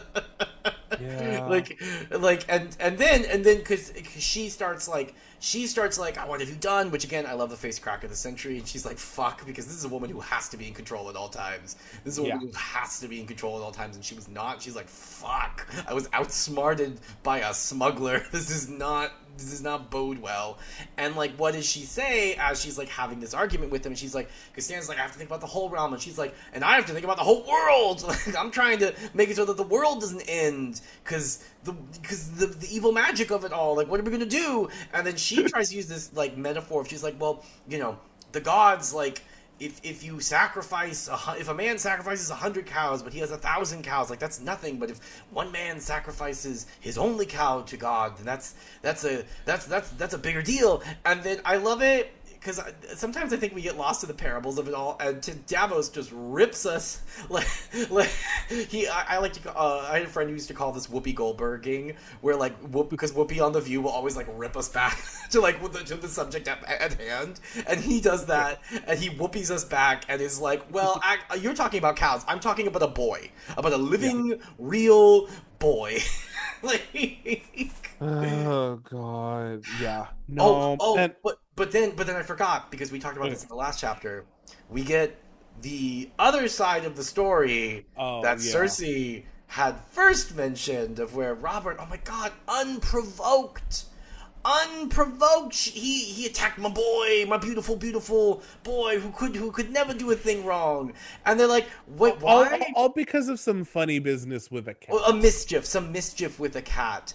But we learned what actually happened with that cat, and it's giving true Serial crimes. killer? It's giving true crimes. It's giving a cold cases. It's giving what's the one, the forensic files. It's giving forensic files. It's a TV show. CSI. Yeah. CSI. It's giving a Law and Order SVU. Like, Oh God. But yeah, no, basically we find out that the mischief with the cat was Joffrey had been told that the cat was going to have kittens, and so he cut it open to find the kittens and then tried showing, I guess, the dead bodies of this cat and her kittens to Robert, at which point Robert hit him so hard that they fear that he killed him. And I'm like, I'm never condoning hitting your kids. I'm never condoning hitting your kid. Joffrey loves to be the exception to one of my rules. I don't I don't like cheering when children die. I don't like cheer like, hey, I think everyone is supposed to be like complex and blah blah blah. But like, Joffrey, you we're really make it we're we're hard. we're we're we're, we're butchering cats. We're butchering cats as like a little kid. As a As like little kid. this isn't even like, ooh, I'm a fucked up teenager who had like a fucked up childhood. Like, nope, this is a child. This is a No. child. Yeah.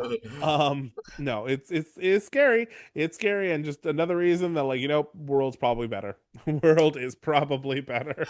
Oh my god. Anyways, um but something I wanted to, before we move on from this, I with the face crack of the century and Melisandre and all of that, I do want to point out that, like, this is also kind of like the fact that he pulled the wool over her eyes is dangerous to her and her position, because like her the whole thing with Stannis is that, like, she has these abilities, she can see things, she's his kind of like ace in the hole, and so her reliability itself is what's being called into question by the fact that, like, she didn't know. yeah. So like, if she doesn't know this, what else doesn't she know? So she like relies on this like certainty that she can like give, and like, oh, when I do this magic with the leeches they die. That's very good proof. But then like 2 seconds later, hey, this is our grand plan, and you didn't see that, like, the crux of it has been spirited away to unknown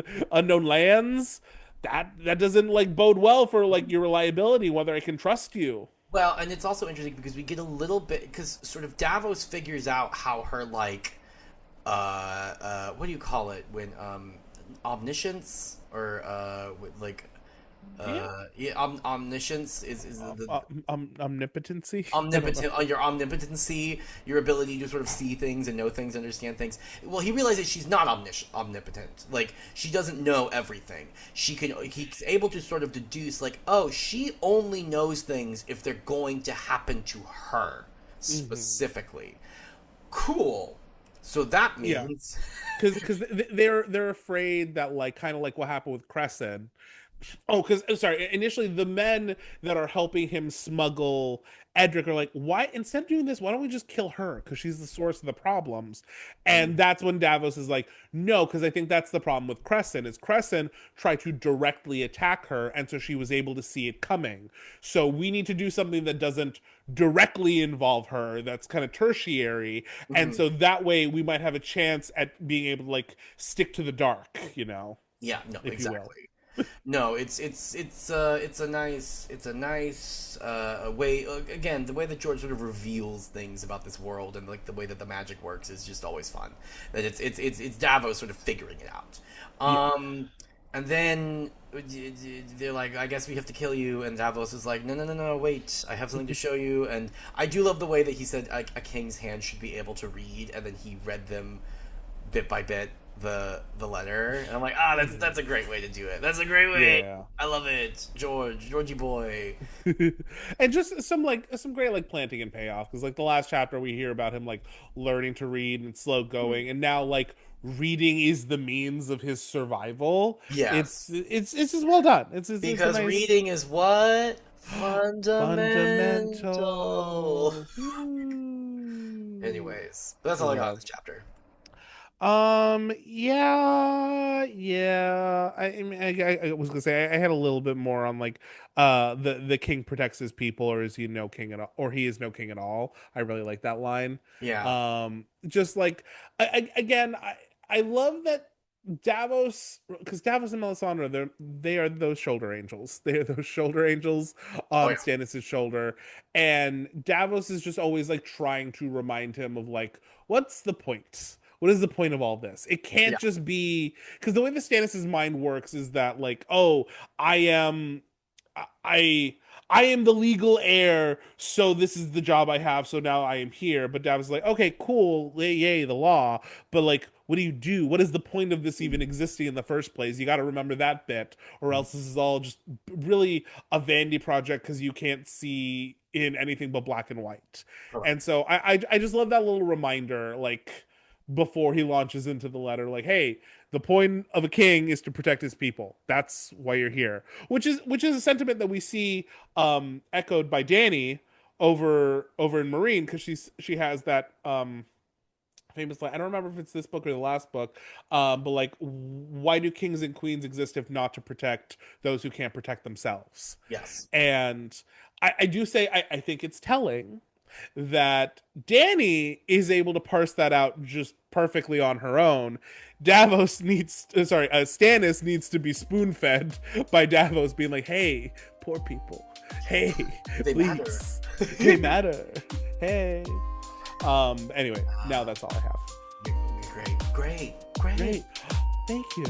You know what? Thank you. Thank you very much. Okay, we'll take a break and we'll be right back.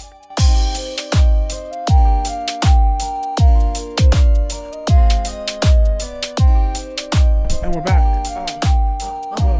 Crazy. Okay, hi. Yeah, so we're just moving on. We're moving on. You know why? Because that's what we do. We're moving on to Jon VIII. Move on.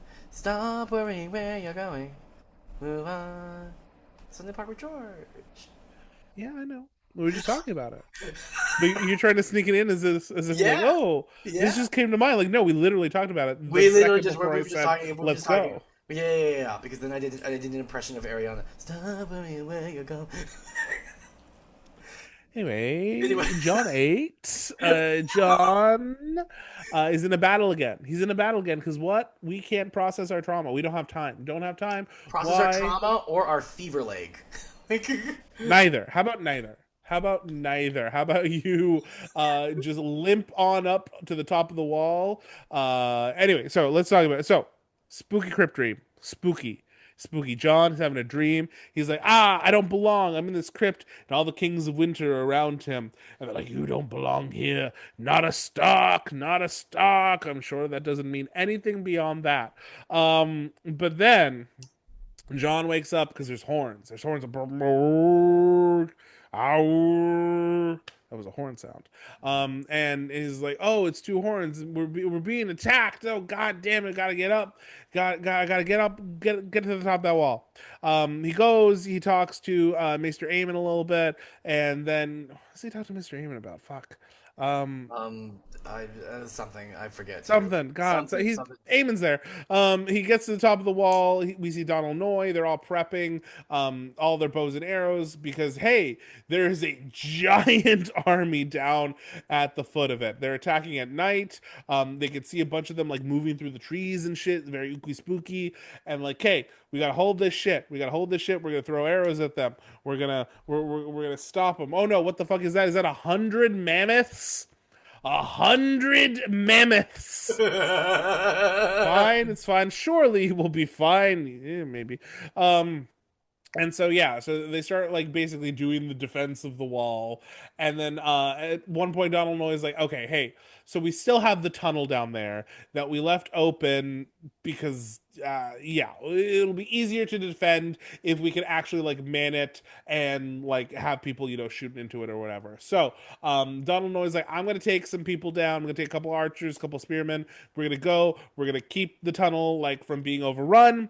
You stay up here and you keep calling the shots. John, you're in charge. John's like, what? Me? In charge?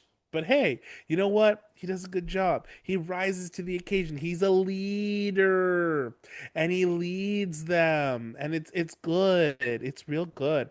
And so they also have to deal with a fucking crazy ass Septon who's drunk and doesn't want to die and he's singing those church hymns. They're all like, I'm gonna throw you off the wall. I'm gonna throw you off the goddamn wall. He's singing "Our God is an awesome God." Really, really was. But anyway, there's 100,000 wildlings at the foot of this wall, basically. All the things anyway. They're attacking. There's lots of like moments of like, oh, am I doing good? Am I doing awesome? Satin, I got one. Woo! Love Satin. And then finally, after a while, John is just like dissociating because his leg is hurting so fucking bad. He's been pulling and doing the arrows for literal until the morning comes, and he's like, okay, just one more, just one more. I can do it. I can do it. Finally, it's the morning. Basically, they're not trying to take the wall anymore. They look down. There's just a bunch of dead bodies and shit. There's just pitch everywhere. They had trebuchets. It was a whole thing. And he's like, okay, Gren, you have command of the wall. I'm gonna go down and check what's going on with Donald Noy because we haven't heard from him since. And Gren's like, the fuck, I'm in charge, and everyone's like, God, this is crazy because he's Gren. But then Jon Snow takes the little hoister. What the fuck? Pulley system. What's that called? The cage. But what am I trying to say? What is that? That thing when? Yeah, Oh, the dumbwaiter. Okay, that sure, yeah. Okay, so he takes that down. He meets Mr. Aemon, and they're like, "Okay, we're gonna go check what happened in the wall. I'm sorry, in the tunnel." They go, they open it up, and there is blood everywhere. And we find out that everyone is dead, including Donald Noy, our boy Donald Noy. But not before he took out that fucking giant. And not only that giant, Mag the Mighty, the king of the giants, the one that we had met earlier. Because remember, John, he's conflicted. He's conflicted. And they see that like all the men had been kind of like had their heads snapped off and shit, crazy. And then Donald Noy had stuck his sword in Mag's throat, and it seems that Mag had like crushed his spine at the same time. And so they held the tunnel. They held the tunnel, and they're like, okay, well, it's still open though, so we got to clean this up.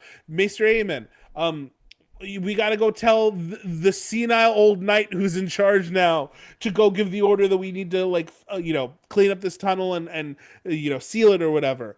And Mr. Aemon's like, hey, that guy, you can't give him that order. He'll just smile and nod at you because he has what? Dementia.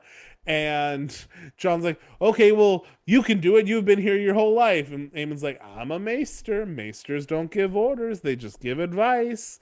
And John's like, well, who the fuck do we talk to? And Aemon's like, we talk to you. It's You're you, in buddy boy. charge. Like, He's like, literally every authority figure we've had, they've all put you in charge at some point. Donald Noy gave you command of the wall. Corin Halfhand gave you your mission. Fucking Lord Commander Mormont made you his steward. It's you, buddy boy. And John's like, fuck.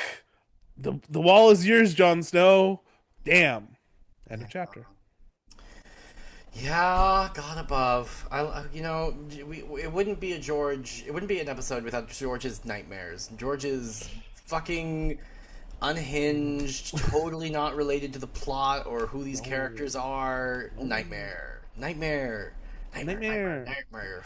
Nightmare. Bad. Bad. Bad. Anyways, so then, but then we got to go up to the wall, and I love the line. The first line I wrote down is like, because they're like waiting, because Jon, of course, is hobbling over to the wall, because lest we forget, he still has fever leg. Fever leg, hey. Crazy. Ow. Fever Ow. leg. Fever leg. The fever leg is keeping him. So he's like the last batch of boys up, right? And they're like hoisting him up, and I love how they give him like some like warm wine while they're waiting. So they're drinking the warm, and then we go up there, and the line that I wrote down is the cold hit him in the teeth first. Oh. That's a good line, George. I Fucking know. hate it. I would. Oh my God. No one. You don't understand cold winters until you've understood Utah or Idaho winters. Idaho's worse. I lived. Oh, Remember how yeah. I lived in Rexburg for a year.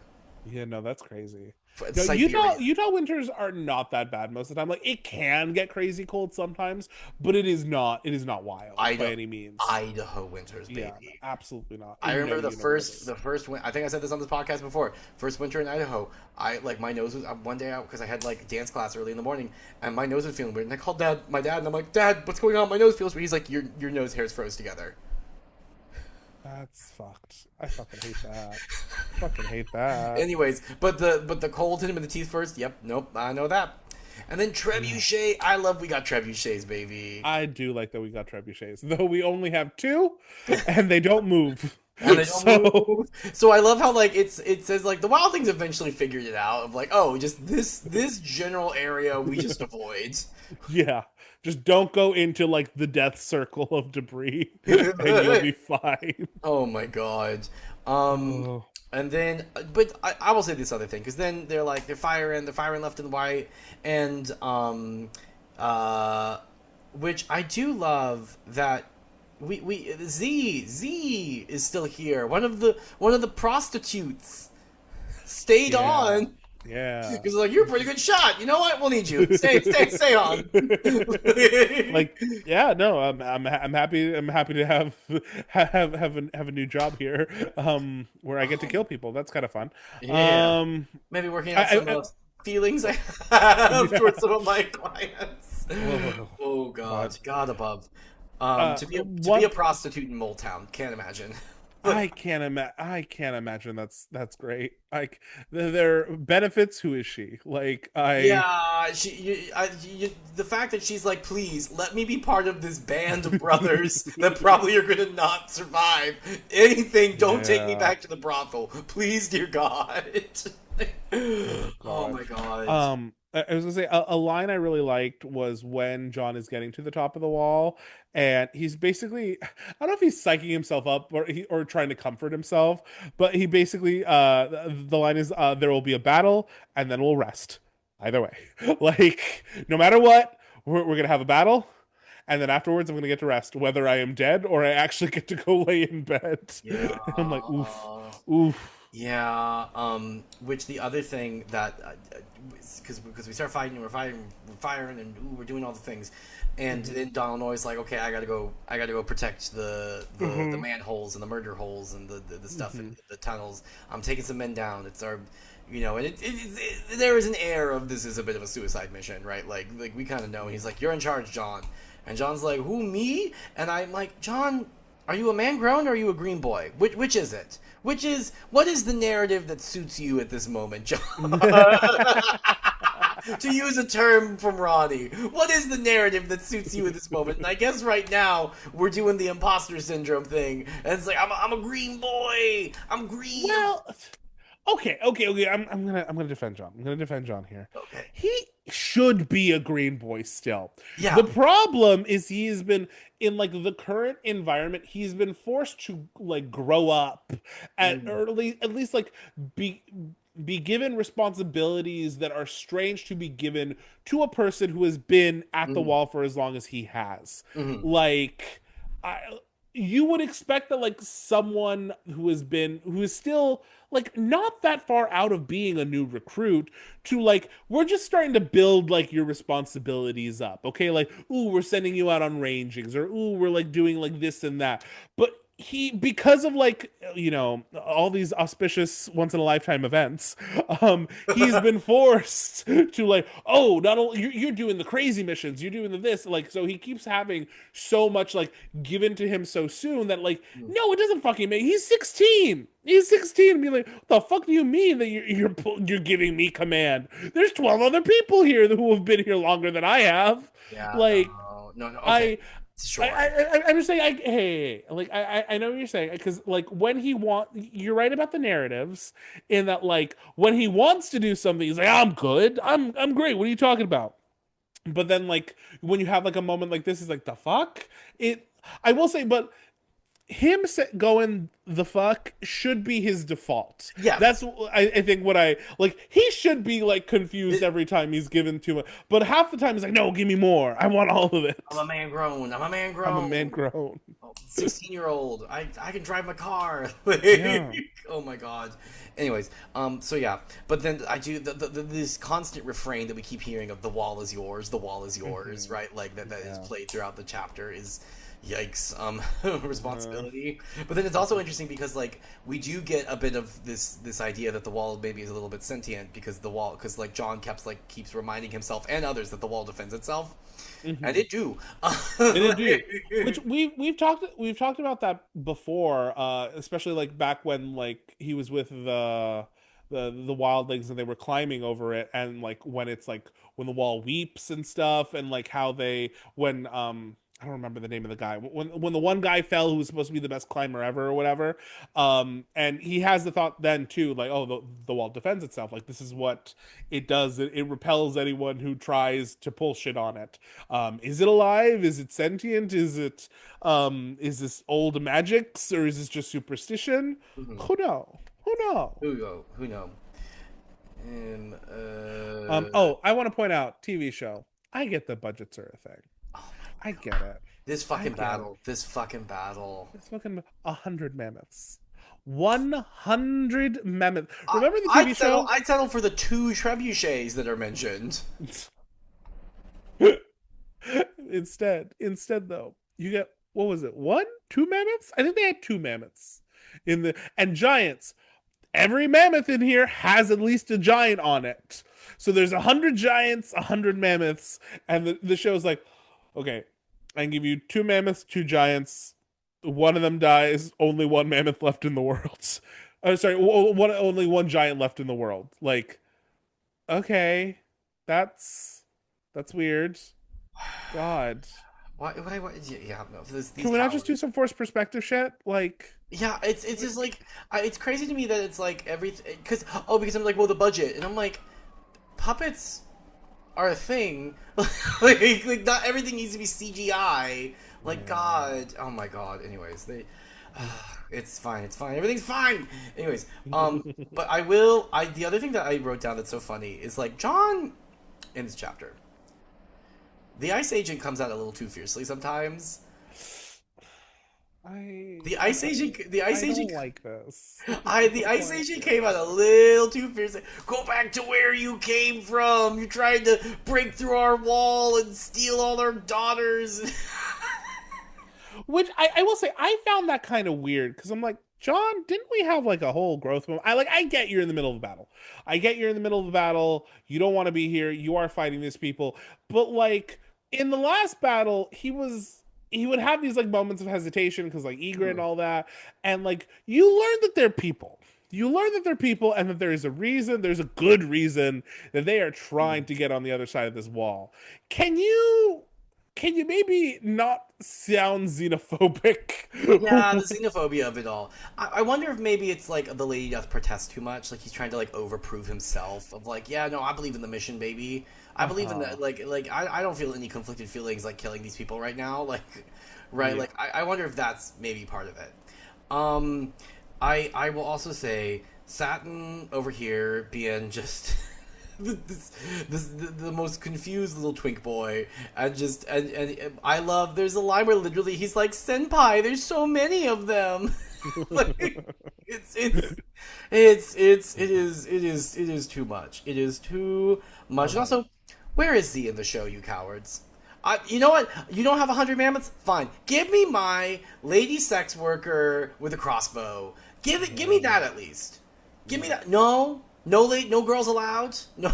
No. Well, not unless they're naked and actually just doing sex work. Yeah, Um, yeah, they can do that, and then we can show them being like stone cold lady bosses who don't have any feelings or empathy, because that's the only way that you can be a leader and be a woman in this world. Anyways, we're not mad. We're not mad at all. We're not mad. We're not mad. Anyways, but then the other thing that I did want to mention is like something that I talked about in the last chapter or the last battle chapter with John, and mhm. is like this idea that like John, back when he saw them in it's the valley, is it the Valley of Milk, or is it Milk Water? Is it Milk Water? Oh, it's the yeah, it's by the Milkwater. I don't remember what the valley was, but Yeah, yes, yeah, you're yeah, right. yeah. But in the valley, when he first came upon the path, he was like, "Wow, there's a lot of them. They're gonna lose Yeah. because they don't know how to fight. They have no discipline." And like John is constantly thinking that in this battle of just like, "Wow, this like what a waste. All these men, they have no discipline, and like, why are you firing up 700 feet into the air, buddy? Like, it's just not gonna happen." It's Yeah. just not gonna happen, dude. Like you're like we're literally it's fish. It was shooting fish in a barrel for them, even though like there's so many of them. It was Hmm. shooting fish in a barrel, and John is like realizing that constantly. Of like, and he has the line, "When they break hard." Hmm. And so it's like, Yeah. and like that's such a thing that John is like telling them all, because they like there's this whole like, don't shoot them until you see the whites of their eyes, right? Like you have that moment and Bunker Hill moment, and it's John, because John realizes like all we have to do is just hit them really really hard at the right Hmm. moment, and they'll all break because they Yeah. have no discipline. And so like that's all we need to do right now. And you even see that with sort of when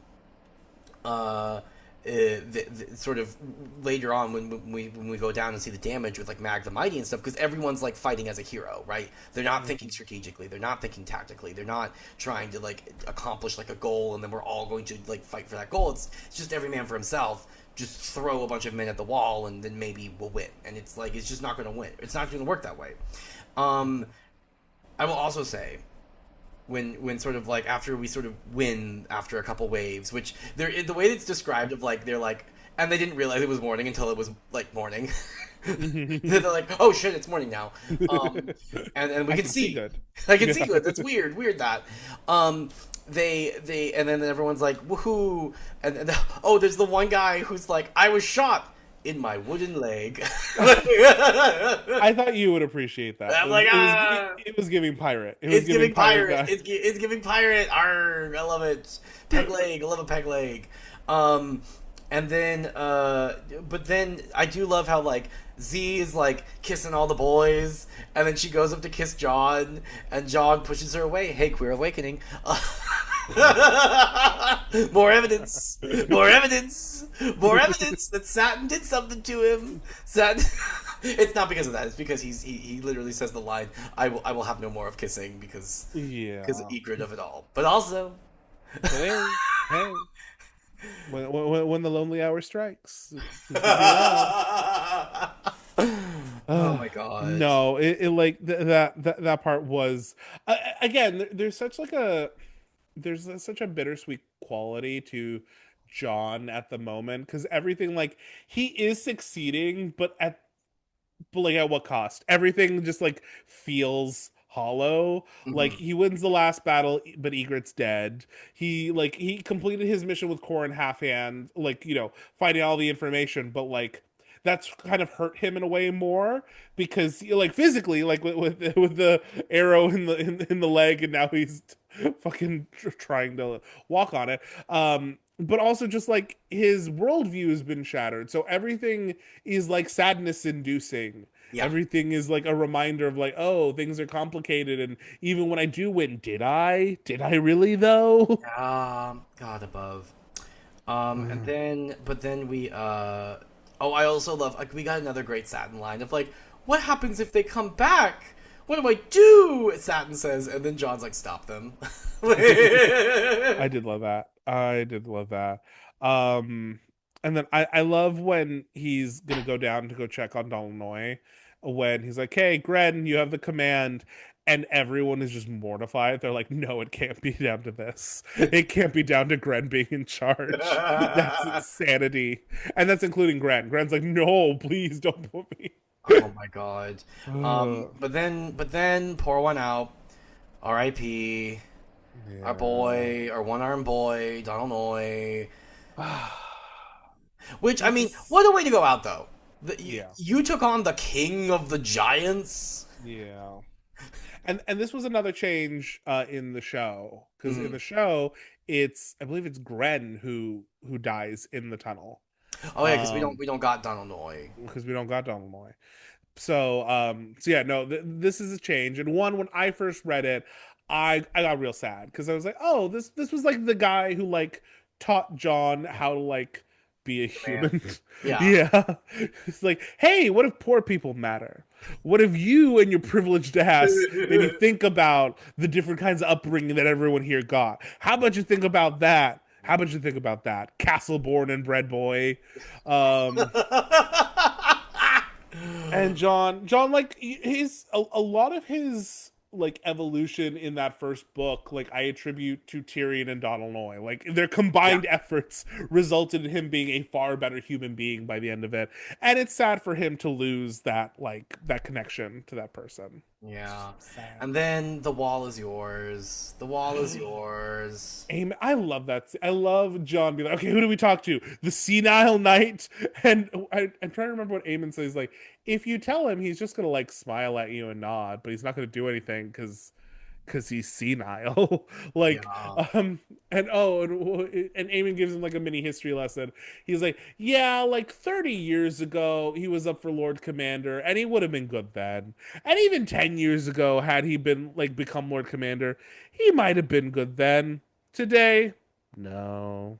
His dementia got him because it got him, girl. He don't know where he at. He do not know where he at. he is back and fucking like the Arbor, wherever the fuck he's from. Like he's having a good time. And you know what? Keep him there. He should stay there. Oh my god, let him stay there, baby. Just tuck him in. Time to go to bed, Peapod. Like. and then after that, Jon be like, okay, well, other old, you're old, but you can think, so you're in charge now, Aemon. You know what? And you know what? I wish Aemon were in our world and being like, hey, maybe old people shouldn't be in charge. Maybe old people shouldn't be in charge of these institutions, and maybe at a certain point it's just kind of over, and maybe you just kind of know that, and maybe young people, hey. Well, the problem is in this specific society, every one of these jobs is like you're the Pope. Yes. Like it's till death. And let me tell you, you stop being like a solid functioning member of whatever order you're in a long time before you're to the point where you're dying. So let's have an age cap. Like, you want to be a maester? Great, go be a maester. Once you hit whatever 65, go sit on a hill. Go find a little house on a hill. Yeah, and it's, we'll have like a maester retirement home. Like they can all just run around upstate, all the maesters like playing and studying their weird, obscure. Just let them go study. They'd love that. They'd love that shit. Just let them be like academics. They don't gotta advise no more. Just let them do that. They're just running around. And then that way they can still like contribute. They can still like write stuff. Yeah. And then you can proofread it to see if it makes sense or if it's the ramblings of a senile man.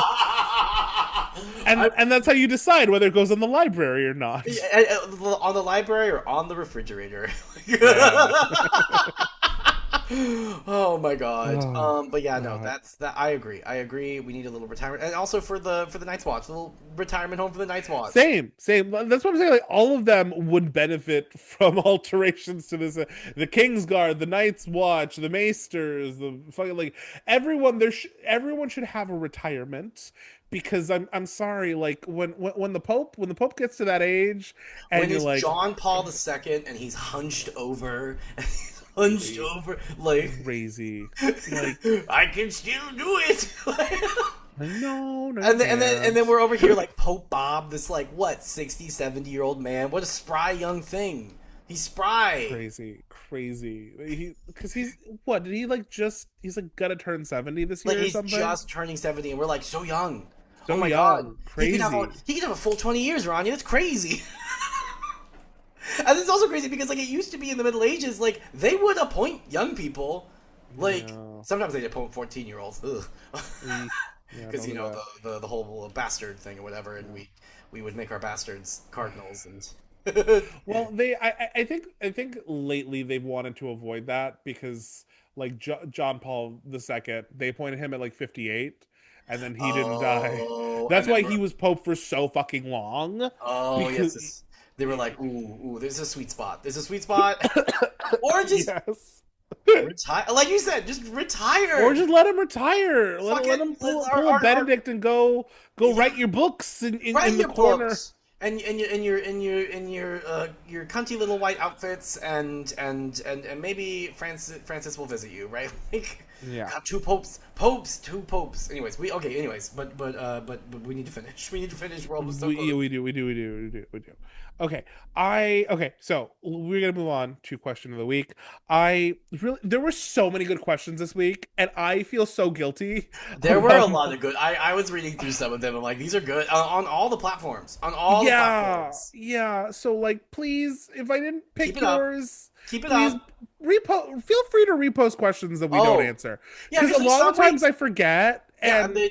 and there's some weeks where like we don't get so just like if your answer doesn't get picked or question doesn't get picked, just post it again. We'll get to it. We'll get to it. Yeah, I know. And I said forever ago that I want to do like a just like an all questions episode at some point. We'll do that at some point because Maybe I it just that'll be the finale. sure. For this book. Maybe we'll Yeah. do that. Anyways, move on. Okay. So I have like maybe two here. Okay. One question for next week from KJ the Shield Maiden. What would our main character's favorite books be? Like, what are we all reading? I'm gonna start off with violence, and I apologize. I apologize wholeheartedly. Cersei is an Akatar girl, through and through. What is Court of this? Thorn and Roses. She wants to hear those fairies clap. She wants to hear them She, clap. yeah, huh? I'm gonna stand by that. I'm gonna stand by that, and I No, know there's been people I that think don't like. I think that's valid. Um, Jamie doesn't read books. He listens to podcasts. Oh, But he calls it reading. But he calls it sure. reading. But Yeah. it's podcasts like it's like alpha male bro like podcast. Yeah. But he calls it Yeah. reading. But he pretends it's reading. Um. Bran loves like Marvel Oh, I comics. was supposed to yeah, That's comic books, comic He's books. a comic book boy. Uh-huh. He's obsessed with like the hyper masculine ones. He wants like a Captain America. Oh That's yeah. what that's what Iron he's Man. after. He wants an Iron Yeah, Man. sure. Yeah. I Sansa is reading Pride and Prejudice. She Absolutely. she's a Jane Austen. She Absolutely. is a Jane Austen. We had a really long conversation before about Pride and Prejudice. Watch the other Bennett sister. It's very It's good. good. I haven't watched it yet. I'm the Jane Austen girly. Yeah. But yeah, no, me and Sansa, we Jane Austen girlies. Jane Austen girlies through and through. What's Tyrion reading? Tyrion's reading. This is the problem is Tyrion reads so much that I'm like, what's his favorite Oh, book but to here, go? you know what? He be reading so much, but when he just wants to turn his brain off, he wants fucking the Da Vinci Code. He wants he wants Dan Brown. He wants a Dan Brown novel that he could read on his connection through fucking Des Moines. Like, Actually, no, I am because like those books, like there's a new love interest in every book. We can never keep a woman around for more than 2 seconds, and Tyrion And is the puzzles reader who would and and, puzzles, and but puzzles. but Tyrion is the reader who wouldn't question it. Oh He yeah, wouldn't. He's like, oh yeah, yeah, new girl, of course. and yeah, no, No. that's funny. What is ooh. You know what? Throwback. Ned Stark. He loves a western. He loves like a Oh yeah, western book, like those paper. Which Mhm. I or like or like I inherited a bunch of these like paperbacks that my dad loved to read. sure. Very I was gonna dad say energy book. some like Clive Cussler. Yes. Yeah, that's Yeah. what he wants. Yeah. Let's see. Catelyn, I think Catelyn is reading those like old romances. Those Oh like yeah. those paper like where Oh, you the buy bodice them. rippers or like Yeah, the the bodice rippers. Yeah. You buy like it's like $5 for a box of them that you Yes, pick up yes. at like a lawn And sale. she's like parent tearing through them like a couple times a week. Yes. Like Yeah. she's on to new one. Yes. Yeah, no, there's that, and then one big one. Let's see. Let's see. Danny, I What's Danny reading? What's Danny reading? What my Danny reading? my first thought was Hunger Games. Oh yes, no, It's like she is like reading them. children ripped from their homes and forced to like fight each other or whatever. I would say like Arya also likes it, but she likes it for the like the bloodiness of it, and she's like, Yeah, oh yeah, I could do that. Versus Daenerys is like, wow, look at the injustice in here. Like yeah, they're liking it for two different for two reasons. very different reasons. Yeah. No, I think that's good. I think that's good. What's the Yeah, other yeah, yeah, question? yeah. Okay, and the other one, okay, this is from Diary of a Ditch Witch. You are from Westeros and you're filthy rich. You are also getting married. Who are you marrying and where and who are you inviting? So who do Oh, you want to marry? Oh, is love in this scenario? Can I marry whoever I want? I, well, you know what, Spicer? You can do that right now. Like in real life, you can marry whoever you want. No, I know, but can I marry a dude? Can I Spicer marry a dude? Yes, Okay, great. yes. I'll Marry marry. whatever character you Okay, want. cool. I'm marrying Loras Tyrell because I love beauty and Mhm. like I don't care. Like, okay, Loras Tyrell is in this paradigm is now like an adult. But like, and to be clear, he It's the Loras Tyrell of the TV show. That's what I'm picturing yeah, in my head. exactly. That's what I'm picturing in my head. I'm picturing this young, hot, 20-something-year-old, right? Like, not this 16-year-old, right? Loras Tyrell on the TV show. I'm marrying Loras Yeah. Tyrell on the TV show. And where are we getting? What was the other part of the question? It's Sorry. It was where are you getting married and who are you inviting? Oh, we're High Garden, baby, and it is the party of the fucking century. And when I say High Garden, it is all the gays. Oberyn Martell is there. Fucking like who else? Who's the other gays? Who are the other gays? Satin and John. Satin and John are coming. Satin, John, and Sam, the polycule from up north, are coming down. They're coming down. Varys is there, our asexual diva. Like, Yeah, yeah, yeah. she's the entertainment. Varys is doing a drag show. She's doing a personal drag show. She's doing illusion. She's doing female illusions. Yes, exactly. She's giving female illusion. It's tearaway costumes. Like Yeah. there's Luke's on Luke's on Luke's. Like it's great. It's great. It's fabulous. Mhm. Oh my god. Oh my god. I think that'd be a great wedding. That'd be a great fucking I wedding. That'd be a great wedding. I okay, I'm struggling with this. My first instinct was Loras, just because I'm like, okay, he's like, but an adult. I'm like, okay, he's really good with a sword, right? But he can also like defend me.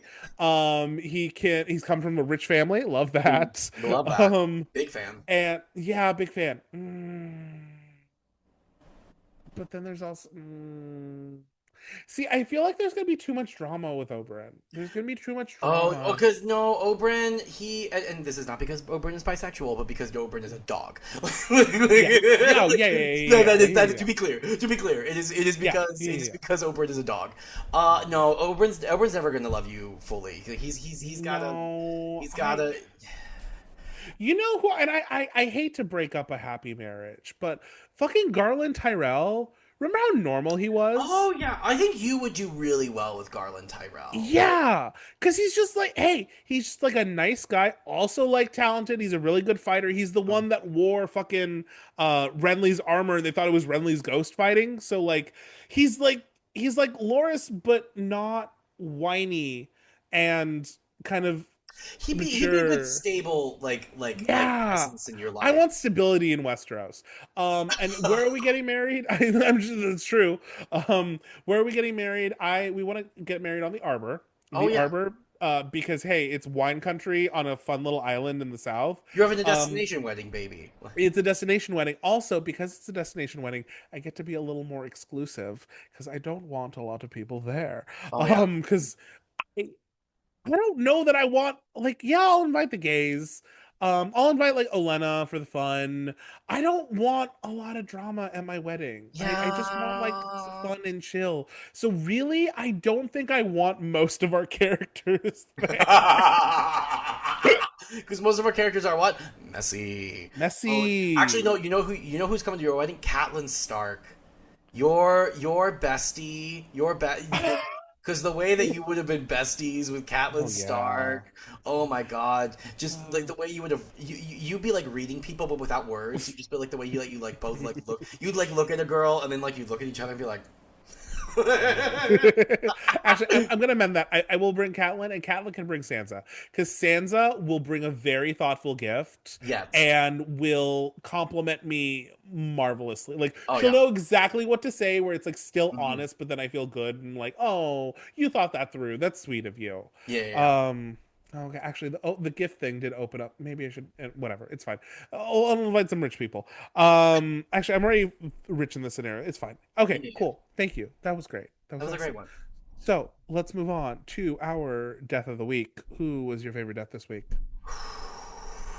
I mean, Okay. I think it's I obvious. think it's pretty obvious. We'll do another honorable mention because Mag the Mighty, Yeah, yeah, yeah, because yeah. we know who she is. We met. Yeah, Yeah, we yeah. we like had like we had a moment. We had a moment earlier. Was it the last book or was it this book? It was this book. It was this book. Okay, it's they blend. They blend. They fucking Boy do they blend. blend. Boy do they Oh, blend. you're right. All the wildling stuff with John is in this book. It's just the very end that he meets them.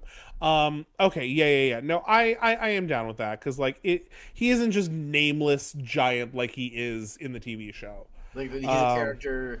We know who he is.